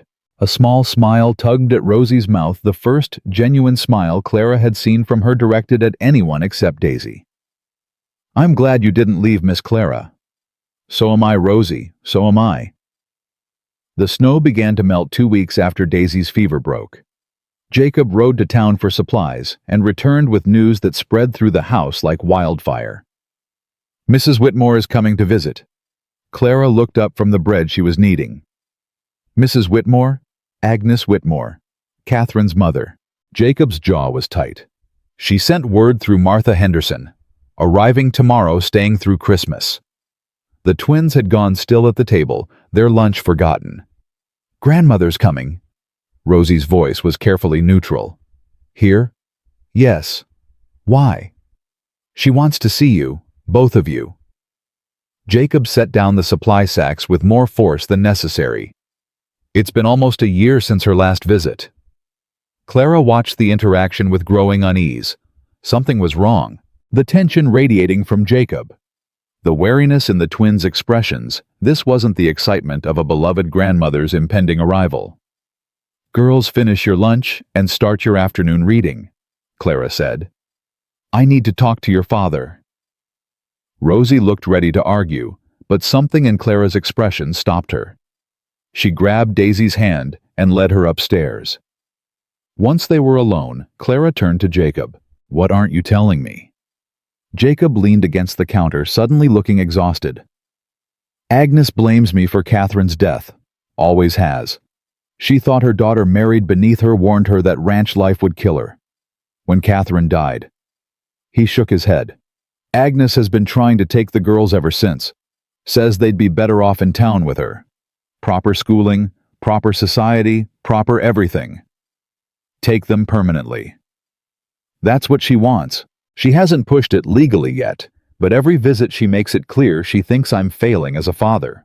That the girls are growing up wild and uneducated, and that Catherine would be ashamed.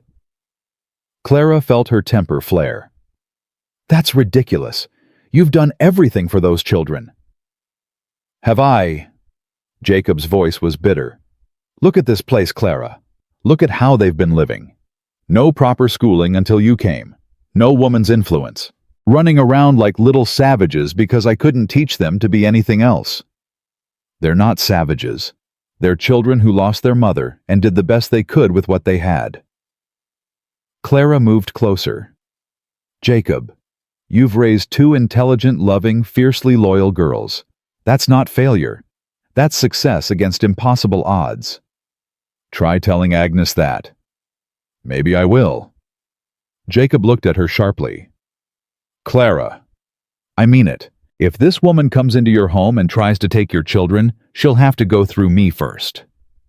Something shifted in Jacob's expression. Surprise, gratitude, something deeper that made Clara's breath catch. "You'd do that. Stand up to her." "I've already told you this family matters to me. All of you. I'm not going to stand by while some bitter woman tries to tear it apart." Jacob was quiet for a long moment. Then slowly he reached out and took her hand. "I don't deserve you." "That's not true." "It is." His thumb traced circles on her palm. "You came here looking for work, nothing more. You had every reason to leave the isolation, the girl's behavior, my limitations. But you stayed. You fought for us. You saved my daughter's life." "The fever broke on its own." "You kept me from riding to my death in a blizzard. You held this family together when I was falling apart." Jacob's eyes met hers. "Clara, I need to tell you something. Something I should have said weeks ago." Clara's heart hammered. "Jacob, I'm falling in love with you." The words hung in the air between them, as heavy and transformative as the first snow of winter. "I know I shouldn't," Jacob continued, his voice rough. "I know you came here with your heart broken, looking for work, not romance. I know I'm a widower with 2 children and more baggage than any woman should have to carry, but I can't help it. These past months watching you with my girls, seeing who you are when things get hard." He shook his head. "I'm falling in love with you, and I don't know how to stop." Clara stared at him, her mind racing. She'd known something was building between them, had felt it in stolen glances and accidental touches and conversations that went deeper than either of them intended. But hearing the words out loud, "I'm scared," she whispered. "Of what?" "Of believing this is real." Clara's voice cracked. "The last time I let myself believe in something, I ended up kneeling on a train platform in a wedding dress with 7 words destroying everything I thought I knew. I swore I'd never trust anyone again. Never risk that kind of pain. I know. I understand. And if you tell me to stop, I will. We can go back to the way things were, employer and governess, nothing more." Jacob's grip on her hand tightened. "But I need you to know the truth. I need you to know that you're not alone in feeling whatever this is. And I need you to know that I would never ever hurt you the way he did." Clara thought about Samuel Porter, about his pretty letters and empty promises, about the telegram that had shattered her world. Then she thought about Jacob Harding, about his quiet strength and fierce love for his daughters, about the way he'd opened up to her slowly, carefully, brick by brick, about the man he was becoming as he learned to hope again. They were nothing alike. "I'm falling in love with you too," she said quietly. "I have been for weeks, maybe longer. I just didn't want to admit it." Jacob's face transformed. The exhaustion and worry fell away, replaced by something luminous, joy pure and unguarded like sunlight breaking through clouds. "Really? Really?" Clara managed a shaky smile. "Though I still think we're both crazy." "Probably." Jacob cupped her face with his calloused hands. "But I'll take crazy if it means having you." He kissed her. It was gentle at first, tentative questioning. But when Clara responded, pulling him closer, the kiss deepened into something more. Years of loneliness and grief and carefully maintained walls crumbled in that moment, swept away by the simple truth of 2 people who'd found each other against impossible odds. When they finally broke apart, both breathing hard, Clara pressed her forehead against Jacob's chest. "Agnes is going to hate me." "Probably." "She's going to make my life miserable." "Almost certainly." "And the girls, how do we tell them?" "Carefully, honestly." Jacob's arms tightened around her. "But Clara, I don't care what Agnes thinks or what challenges we face. I've spent 5 years alone, convinced I'd never feel anything again. You changed that. You gave me my life back. Whatever comes next, I want to face it with you." Clara looked up at him. "Even if it's hard." "Especially if it's hard." Jacob smiled a real smile, one that reached his eyes for the first time since she'd known him. "I told you once that my stubbornness was my best and worst quality. Well, I've decided to be stubborn about you." Clara laughed, surprising herself. "That might be the strangest romantic declaration I've ever heard." I never claimed to be smooth. No, but you're honest, and that matters more. They stood there for a long moment, holding each other in the kitchen, where Clara had spent countless hours learning the rhythm of this household. Outside, snow dripped from the eaves as winter slowly released its grip. Upstairs, two little girls waited, unaware that their world was about to change again. "We should tell them," Clara said finally. "Before Agnes arrives. They deserve to hear it from us, not figure it out on their own." Agreed. Jacob pressed a kiss to her forehead. Together. Together. They found the twins in their room, Rosie reading aloud to Daisy from their mother's book of fairy tales. Both girls looked up as Jacob and Clara entered. "Are you done talking about grandmother?" Rosie asked. "Because Daisy wants to know if she's bringing presents." "She usually does," Jacob said, sitting on the edge of Rosie's bed. Clara took the chair by the window. "But there's something else we need to talk about first." The twins exchanged glances, that wordless communication they'd perfected since birth. "Is it bad?" Daisy asked quietly. "No, sweetheart. It's good. At least I hope you'll think so." Jacob took a breath. "Miss Clara and we care about each other. Very much. And we've decided that we'd like to be more than just employer and governess." Rosie's eyes narrowed. "What does that mean?" "It means I love your father," Clara said gently. "And he loves me. And if you're both willing, we'd like to become a real family." Silence. Daisy's face was unreadable. Rosie's expression cycled through shock, confusion, and something Clara couldn't identify. Finally, Rosie spoke. "Does that mean you'll be our mama?" Clara's throat tightened. "I could never replace your mama. She's part of you forever, and no one can change that. But I could be another person who loves you, another adult in your life who will always be here, always take care of you, never leave." "You promise?" "I promise." Rosie turned to her sister. Some silent conversation passed between them, questions asked and answered in the language only they understood. Then Daisy spoke, her voice soft but certain. "We already decided you were family. After you saved me when I was sick." She looked at her father. "Is this why you've been smiling more, Papa, because of Miss Clara?" Jacob's eyes glistened. "Yes, Daisy, it is." "Good." Daisy nodded solemnly.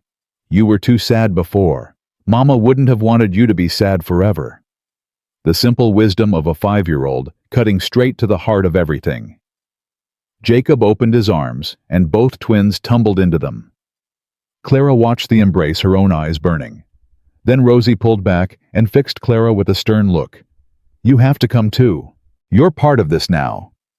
Clara hesitated only a moment before joining them, letting herself be pulled into the tangle of arms and warmth and unconditional love. This was real. This family she'd stumbled into by accident, these people who'd claimed her heart piece by piece, they were hers now, and she was theirs. Whatever came next, they would face it together. Agnes Whitmore arrived the following afternoon. Clara watched from the kitchen window as the wagon pulled up and a woman descended, straight-backed and severe. Gray hair swept into an immaculate bun. Dark clothing that spoke of wealth and respectability. A face that might have been beautiful once, but had hardened into something rigid and unforgiving. This was Catherine's mother, the woman who wanted to take Rosie and Daisy away. "Stay inside with the girls," Jacob said, heading for the door. "Let me handle her first." "Jacob, please." He looked at her, his expression serious. "I need to see where she stands before I bring you into it." Clara nodded reluctantly and retreated to the kitchen, where the twins sat at the table, unnaturally still. "Is grandmother here?" Rosie asked. "She just arrived. Your father's greeting her." The twins exchanged that look again. Daisy's thumb crept toward her mouth before she caught herself. "We don't have to be scared," Rosie said, though her voice wavered. "Miss Clara said she'd protect us." "That's right." Clara crouched beside them. No matter what happens, I won't let anyone take you away from your father. I promise." The front door opened. Jacob's voice, carefully neutral, carried through the house. "The girls are in the kitchen. They're looking forward to seeing you." "I'm sure they are." Agnes Whitmore's voice was cool, cultured, with an edge that made Clara's hackles rise. "And who is that woman watching from the window?" Footsteps approached.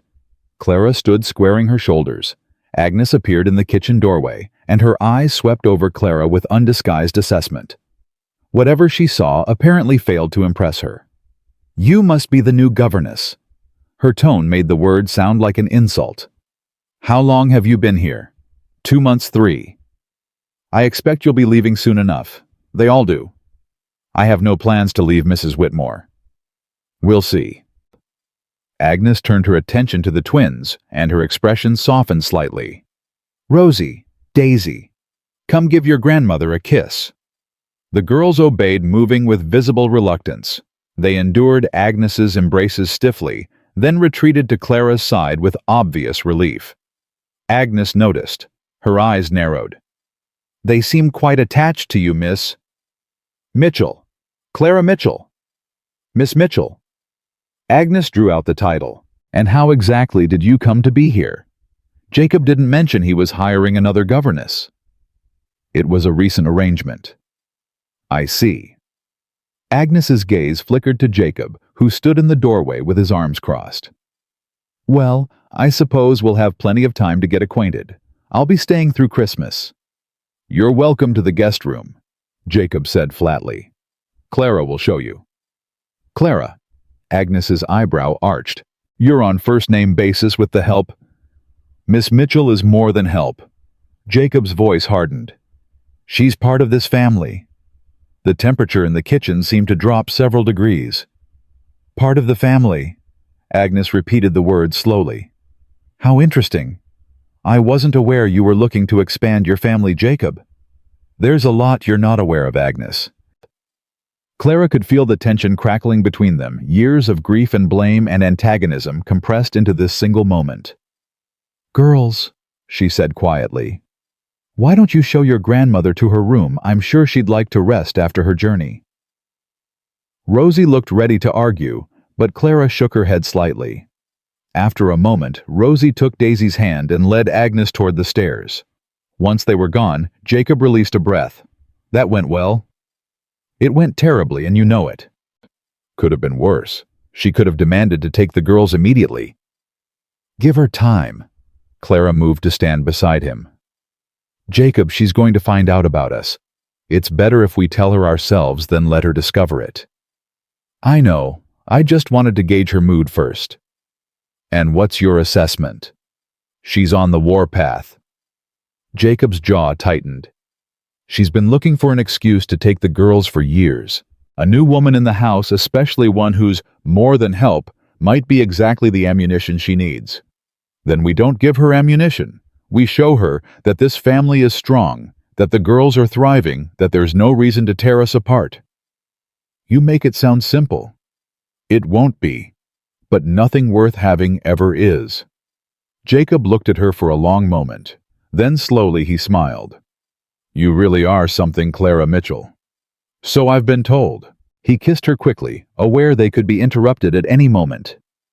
"Come on. We'd better go supervise. Agnes has a talent for interrogating children." They found Agnes in the guest room, the twins sitting on the bed while she unpacked. "Your father tells me you've been taking lessons," Agnes was saying. "Reading, writing, arithmetic. What have you learned?" "Lots of things," Rosie said defensively. "Miss Clara's a good teacher." "Is she now?" Agnes didn't look up from her unpacking. "Can you read a full page yet?" "Yes." "Write your name in cursive?" "Yes." "Recite your multiplication tables?" Rosie hesitated. "We're working on those." The sound conveyed volumes of disapproval. "When I was your age, I knew my tables up to 12, and I could play basic piano pieces." "We don't have a piano," Daisy said quietly. "No, you don't." Agnes finally turned to look at them. "You don't have many things that proper young ladies should have. Proper schooling, proper society, proper female guidance. Her gaze flickered to Clara. No offense to your governess, but there are certain things that can only be taught by family. Miss Clara is family, Rosie said fiercely. Agnes's expression froze. I beg your pardon. She's family.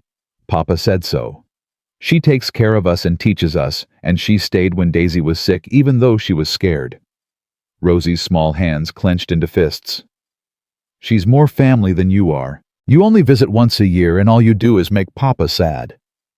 Rosie, Jacob's voice carried a warning. But it was too late. The damage was done. Agnes's face had gone white, then red. She turned to Jacob with eyes that blazed. What have you been telling them about me?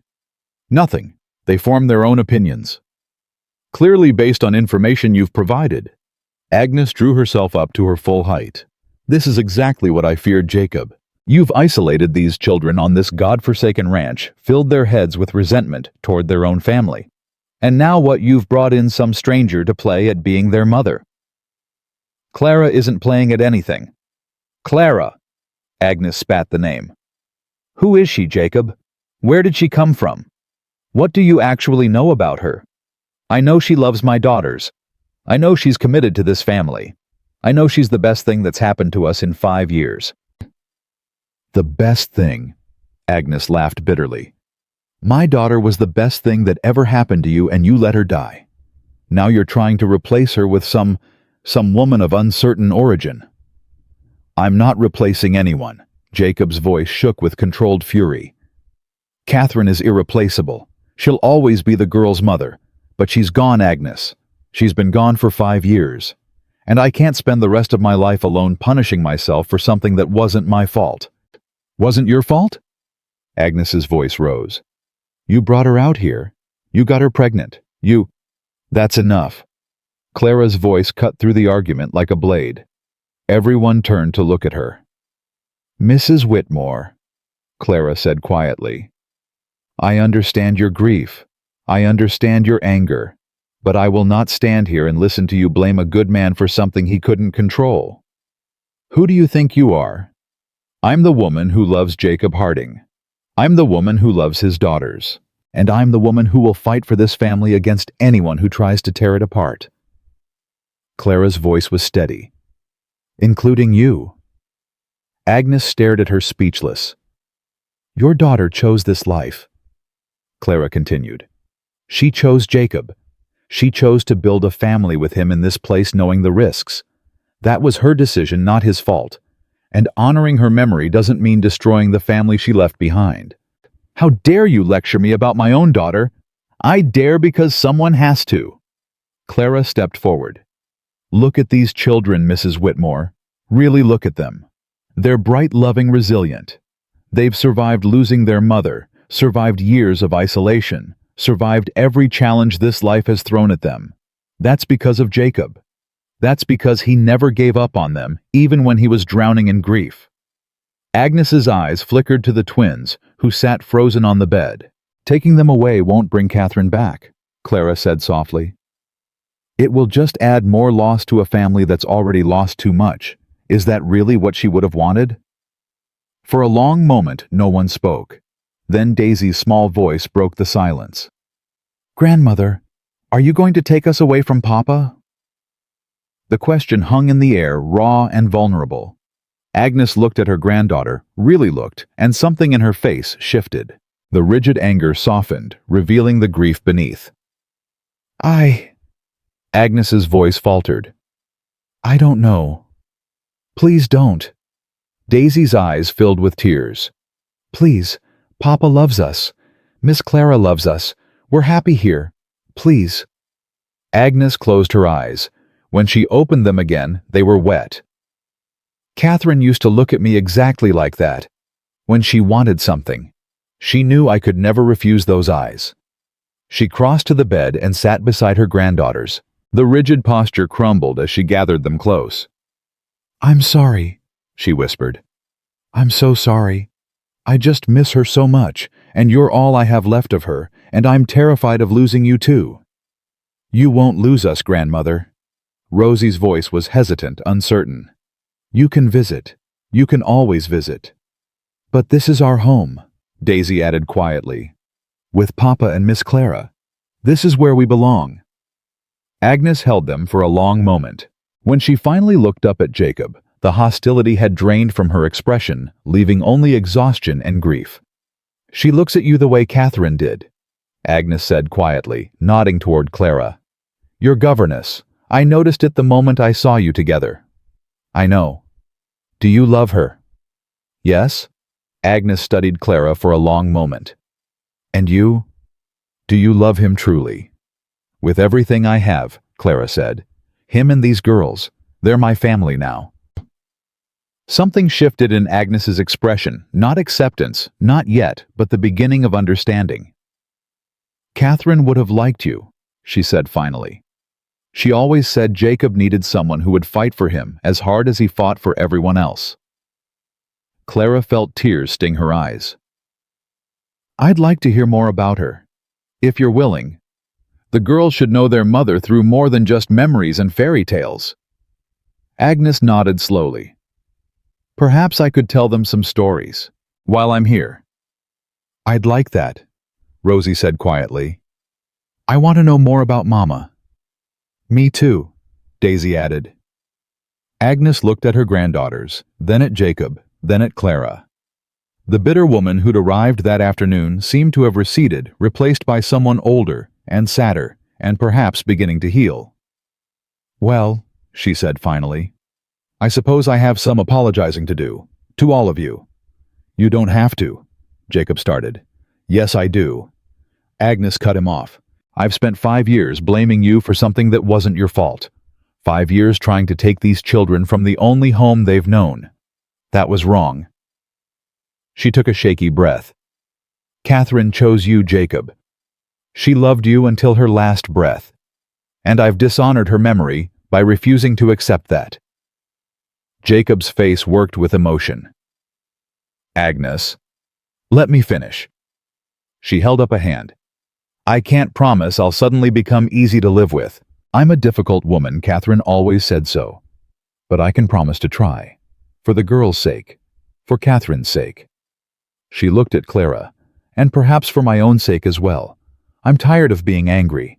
It's exhausting, and it hasn't brought her back. Clara crossed to her and took her hands. That's all any of us can do. Try. Agnes squeezed her fingers briefly, then released them. Now then, she said, her voice regaining some of its usual briskness. I believe someone mentioned Christmas. If I'm going to be staying through the holiday, we'd better start planning properly. Catherine always loved Christmas.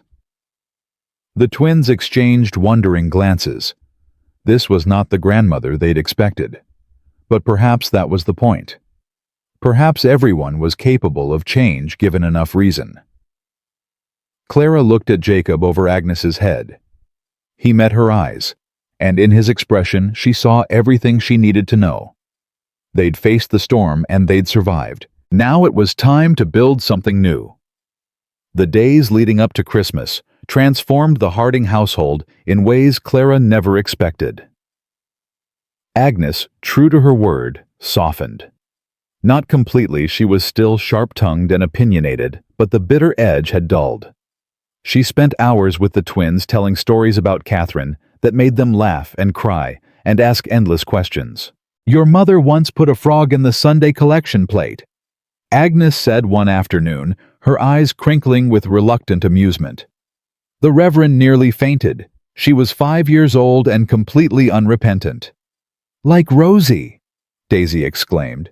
Exactly like Rosie. Agnes looked at her older granddaughter with something approaching fondness. You have her spirit, her stubbornness too. Is that bad?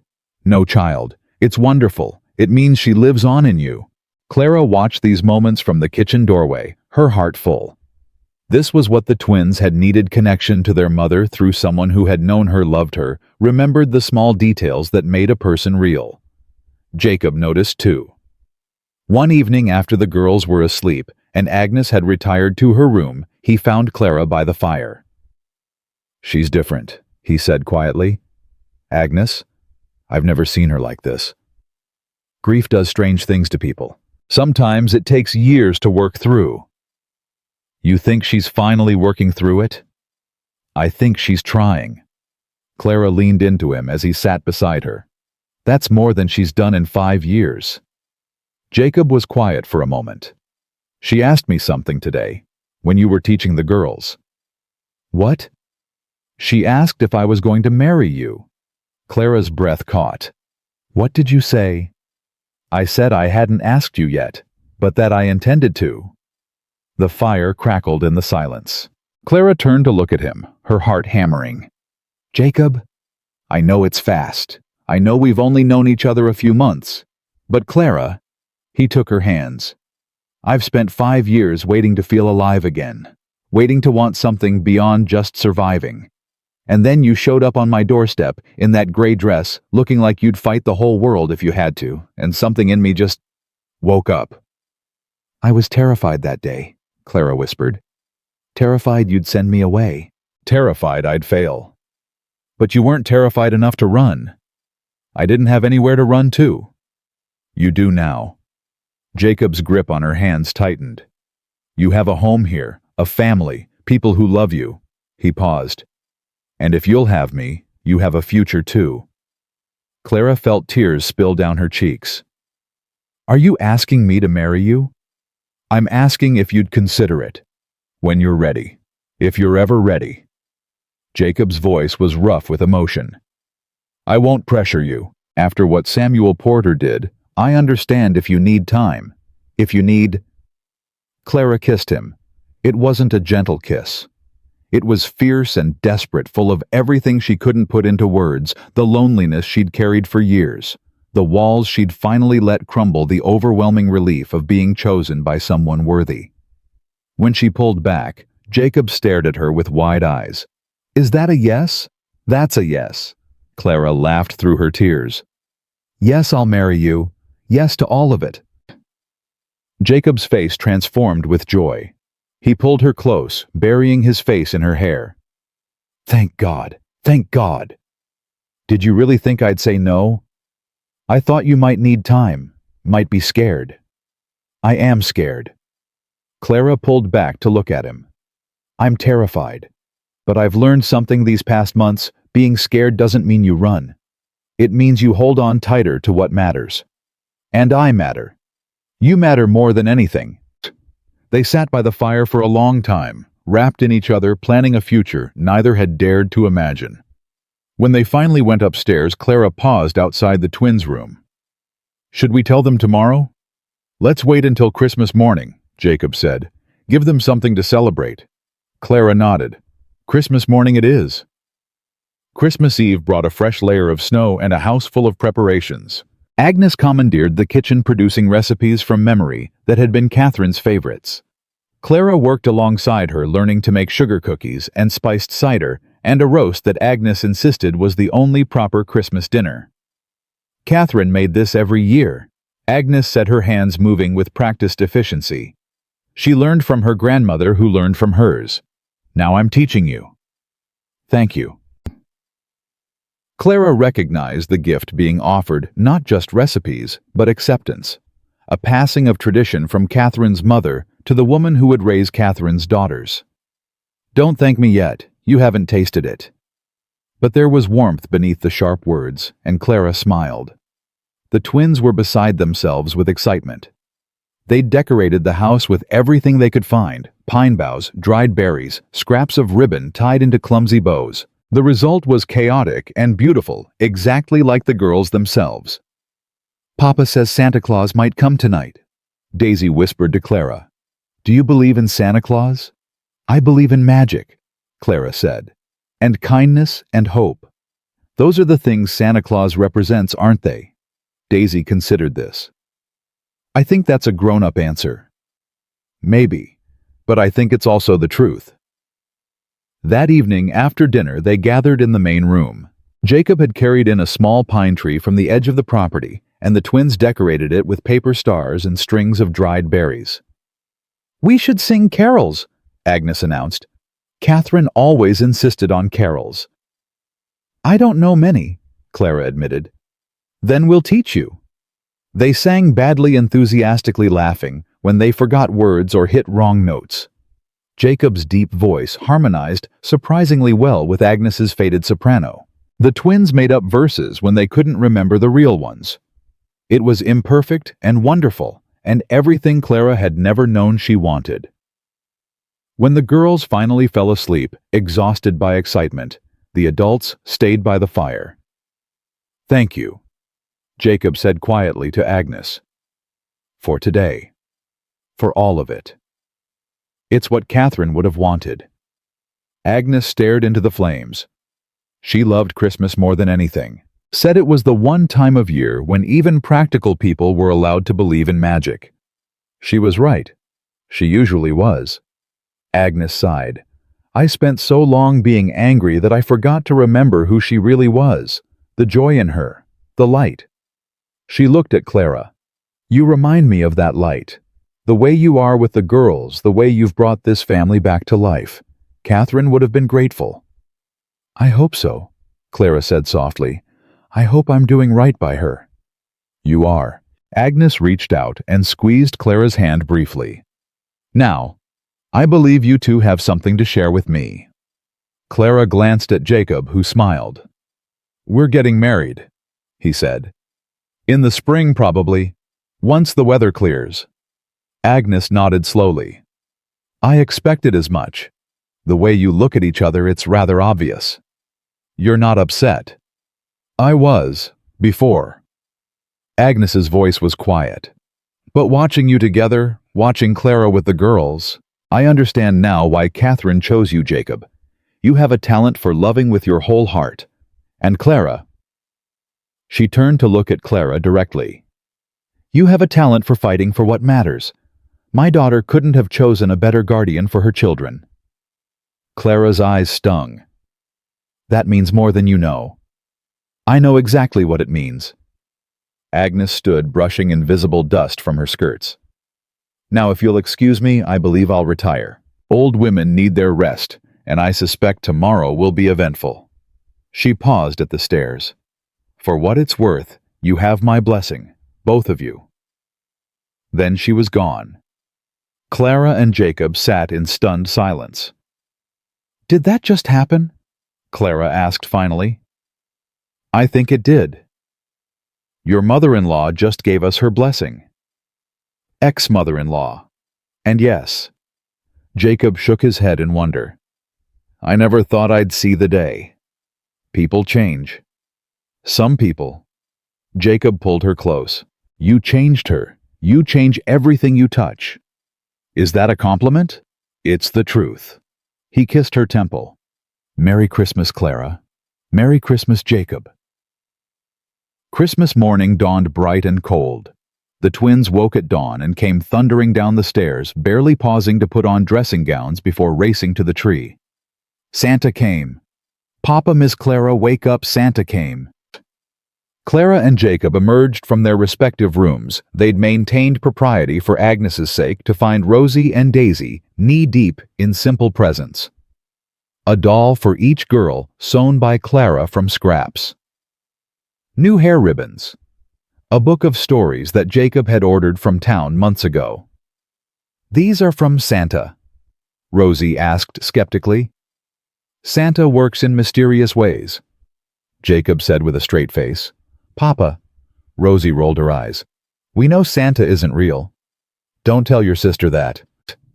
"I knew too," Daisy said quietly. "But I like pretending." Clara knelt beside them. "There's nothing wrong with pretending. Sometimes pretending is how we hold on to hope." "Is that what you did?" Rosie asked. "When you came here, pretending things would be okay." "Something like that. I pretended I was brave until I actually became brave." Rosie considered this. "I think that's smart." "Thank you. Now there's one more present. A big one." The twins looked around. "Where?" Jacob sat down on the couch and patted the space beside him. The girls climbed up immediately, one on each side. Clara sat across from them, her heart pounding. "Do you remember what we talked about?" Jacob asked. "Before grandmother came about Miss Clara being family." "Yes," Rosie said cautiously. Well, Miss Clara and I have decided to make it official. Jacob took a breath. I've asked her to marry me, to become your stepmother, and she said yes. Silence. Clara held her breath, watching the girls' faces cycle through emotions too fast to track. Then Daisy spoke. Does that mean you'll never leave? Not ever? It means I'll be your family forever, Clara said. Legally, officially, permanently. No more Miss Clara, no more governess, just family. What do we call you? Rosie asked. Whatever you're comfortable with. Miss Clara if you want. Or Clara. Or... She paused. Or Mama if that ever feels right. But only if you want to. Only if it feels true. Rosie and Daisy exchanged one of their wordless looks. Then, moving as one, they launched themselves off the couch and into Clara's arms. We want you to be our Mama, Daisy whispered. We've wanted it for so long. We were scared to ask, Rosie added, her voice muffled against Clara's shoulder.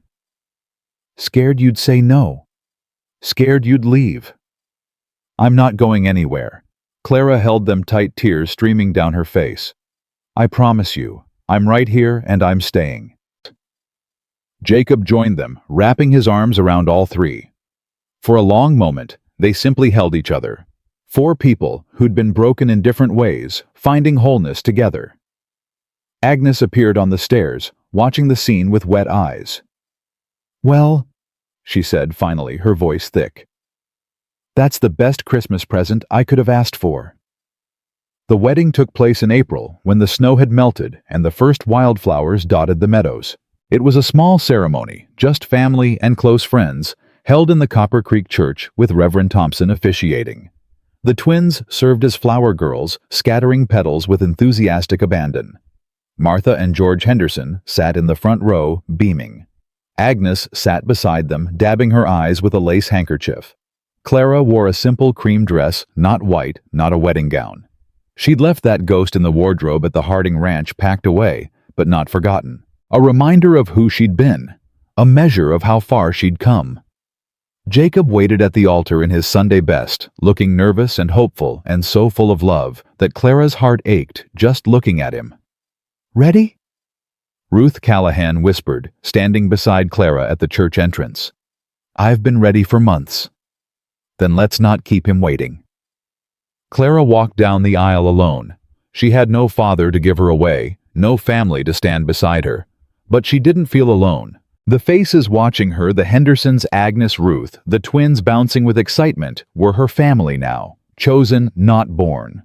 Forged through crisis and love and the daily decision to show up for each other. Jacob took her hands as she reached the altar. You're beautiful, he whispered. You're biased. Absolutely. And right. Reverend Thompson cleared his throat. Shall we begin? The vows were traditional: love, honor, cherish in sickness and in health. But when it came time for the personal promises, Jacob spoke first. Clara, when you arrived in Copper Creek, I was a man barely surviving. I'd closed myself off from the world, convinced I'd never feel anything again. You changed that. You broke through walls I didn't even know I'd built. You loved my daughters when you had no reason to. You fought for us when you could have walked away. His voice cracked. I promise to spend the rest of my life being worthy of that love, to be the partner you deserve, to never ever take for granted the miracle of having you in my life. Clara blinked back tears. Her turn. Jacob, I came west chasing a fantasy, a dream of love that turned out to be built on lies. When that dream shattered, I thought my life was over. I thought I'd never trust anyone again. She squeezed his hands. But you showed me something different. You showed me that real love isn't about grand gestures or pretty words. It's about showing up, day after day, through fever and fear and all the hard parts. It's about choosing someone not because they're perfect, but because they're worth fighting for. She took a breath. I choose you, Jacob Harding, today and every day for the rest of my life. Reverend Thompson smiled. By the power vested in me, I now pronounce you husband and wife. You may kiss the bride. Jacob pulled her close and kissed her thoroughly, while the small congregation cheered. The twins rushed forward to join the embrace, and suddenly they were all tangled together, laughing and crying and holding on tight. "We're a family now," Daisy said, her face pressed against Clara's waist. "A real official family." "We always were," Clara said. "This just makes it legal." The celebration afterward was simple cake and cider at the Copper Bell, surrounded by people who'd become dear to Clara over the past months. Ruth Callahan cried openly. Martha Henderson offered advice about managing a husband that made everyone laugh. Agnes made a toast to Catherine's memory that brought tears to every eye. "My daughter would be so proud," Agnes said, her voice trembling. "To see her children loved, her husband happy, her legacy honored. This," she gestured at the gathered friends and family, "this is what she always wanted for you, Jacob. A full life, a complete family, joy." Jacob raised his glass. "To Catherine, who brought the girls into the world, and who would have loved Clara as much as we do." "To Catherine," everyone echoed. Later, as the sun set and the guests departed, Clara stood on the porch of the Copper Bell, watching Copper Creek prepare for evening. 6 months ago, she'd arrived here in a wedding dress, abandoned and alone with nothing but $3 and a broken heart. Now she had everything. Jacob came to stand beside her, slipping his arm around her waist. "What are you thinking?" "I'm thinking about how strange life is, how the worst thing that ever happened to me led to the best thing. Samuel Porter. If he hadn't abandoned me, I never would have come to your ranch, never would have met the girls, never would have found—" She leaned into him. "This, us, everything. So, in a way, we should thank him." Clara laughed. "Let's not go that far." "Fair enough." Jacob pressed a kiss to her hair. "Ready to go home?" Home. The word still felt new, still sent a thrill through Clara's chest. "Yes, let's go home." They collected the twins, drowsy from cake and excitement, and loaded into the wagon. The ride back to the ranch was quiet, peaceful. Rosie and Daisy fell asleep against Clara's sides, their small bodies warm and trusting. When they arrived, Jacob carried the girls upstairs while Clara unpacked the wedding gifts. Simple things: preserves from Martha, a new tablecloth from Ruth, a silver picture frame from Agnes, for your wedding portrait. Clara ran her fingers over the frame, imagining the photograph they'd have taken. A family. Her family. Jacob returned and found her smiling at nothing. Happy. Incredibly. She set down the frame and crossed to him. "Thank you." "For what?" "For taking a chance on me. For giving me a home when I had nothing. For letting me love your daughters." Her voice caught. "For loving me back." Jacob cupped her face in his hands. "Clara, you saved us. You walked into our lives when we were barely surviving and taught us how to live again. If anyone should be saying thank you, it's me. Then we're even. Not even close. But I have the rest of my life to try to catch up." He kissed her slowly, thoroughly, with all the tenderness and passion of a man who had finally found his way back to hope. When they broke apart, Clara rested her forehead against his chest. "What happens now?" Now we live. We raise the girls, we work the ranch, we build a life together." Jacob's voice was steady, certain. "And when things get hard, because they will, we face them together. No more walls. No more running. Just us." "Just us," Clara echoed. "I like the sound of that." They stood holding each other in the quiet house, listening to the wind move through the pines and the distant sounds of the horses settling for the night. Upstairs, their daughters slept safely, dreaming the uncomplicated dreams of children who know they are loved. Clara thought about the journey that had brought her here, the telegram that had shattered her world, the desperate decision to accept work from a stranger, the slow, careful building of trust and love and family. She'd arrived in Copper Creek as a woman with nothing, no money, no prospects, no hope. She'd been rejected, abandoned, left to face the world alone. But she'd refused to give up. refused to let one man's cruelty define her future. And in choosing to fight, she'd found something better than the fantasy she'd originally chased. She'd found reality. Imperfect, challenging, beautiful reality. A husband who loved her with his whole heart. Daughters who called her mama. A home that belonged to her completely. She'd found where she belonged. The next morning, Clara woke early and slipped out of bed while Jacob still slept. She padded to the window and watched the sun rise over the Montana mountains, painting everything gold and pink and full of promise. The twins' door opened, and two small figures appeared. "Mama." Daisy's voice was soft, uncertain, still testing the new word. Clara turned and opened her arms. "Good morning, sweetheart." Both girls rushed to her, wrapping themselves around her legs, their faces sleepy but content. "Is it real?" Rosie asked. "Are you really going to stay forever?" Clara knelt down, gathering them close. "It's real," she said. "I'm really staying, forever and always, no matter what." "Promise." "I promise." Jacob appeared in the doorway, watching his wife and daughters with an expression of pure, unguarded joy. "What are my favorite girls doing up so early?" "We wanted to make sure Mama was still here," Daisy said seriously. "Sometimes good things disappear." "Not this time." Jacob crossed to join them, crouching down to their level. "Mama's not going anywhere. None of us are. We're a family now, and families stick together." "Through everything?" Rosie asked. "Through everything." Clara looked at her husband, this good man who'd taught her to trust again, and at her daughters, these fierce, loving girls who'd claimed her heart completely and felt gratitude so intense it almost hurt. She'd been abandoned on a train platform with nothing but a broken heart and a ruined dress. She'd found a family that chose her, loved her, needed her. She'd been rejected by a man who never deserved her. She'd been chosen by a man who would spend his life proving worthy of her love. She'd thought her story was ending. It was only beginning. Clara Mitchell Harding, abandoned bride turned beloved wife, lonely orphan, turned devoted mother, stood in her home, surrounded by the people she loved most in the world, and knew with absolute certainty that every hardship, every heartbreak, every moment of despair had been worth it. Because it had led her here.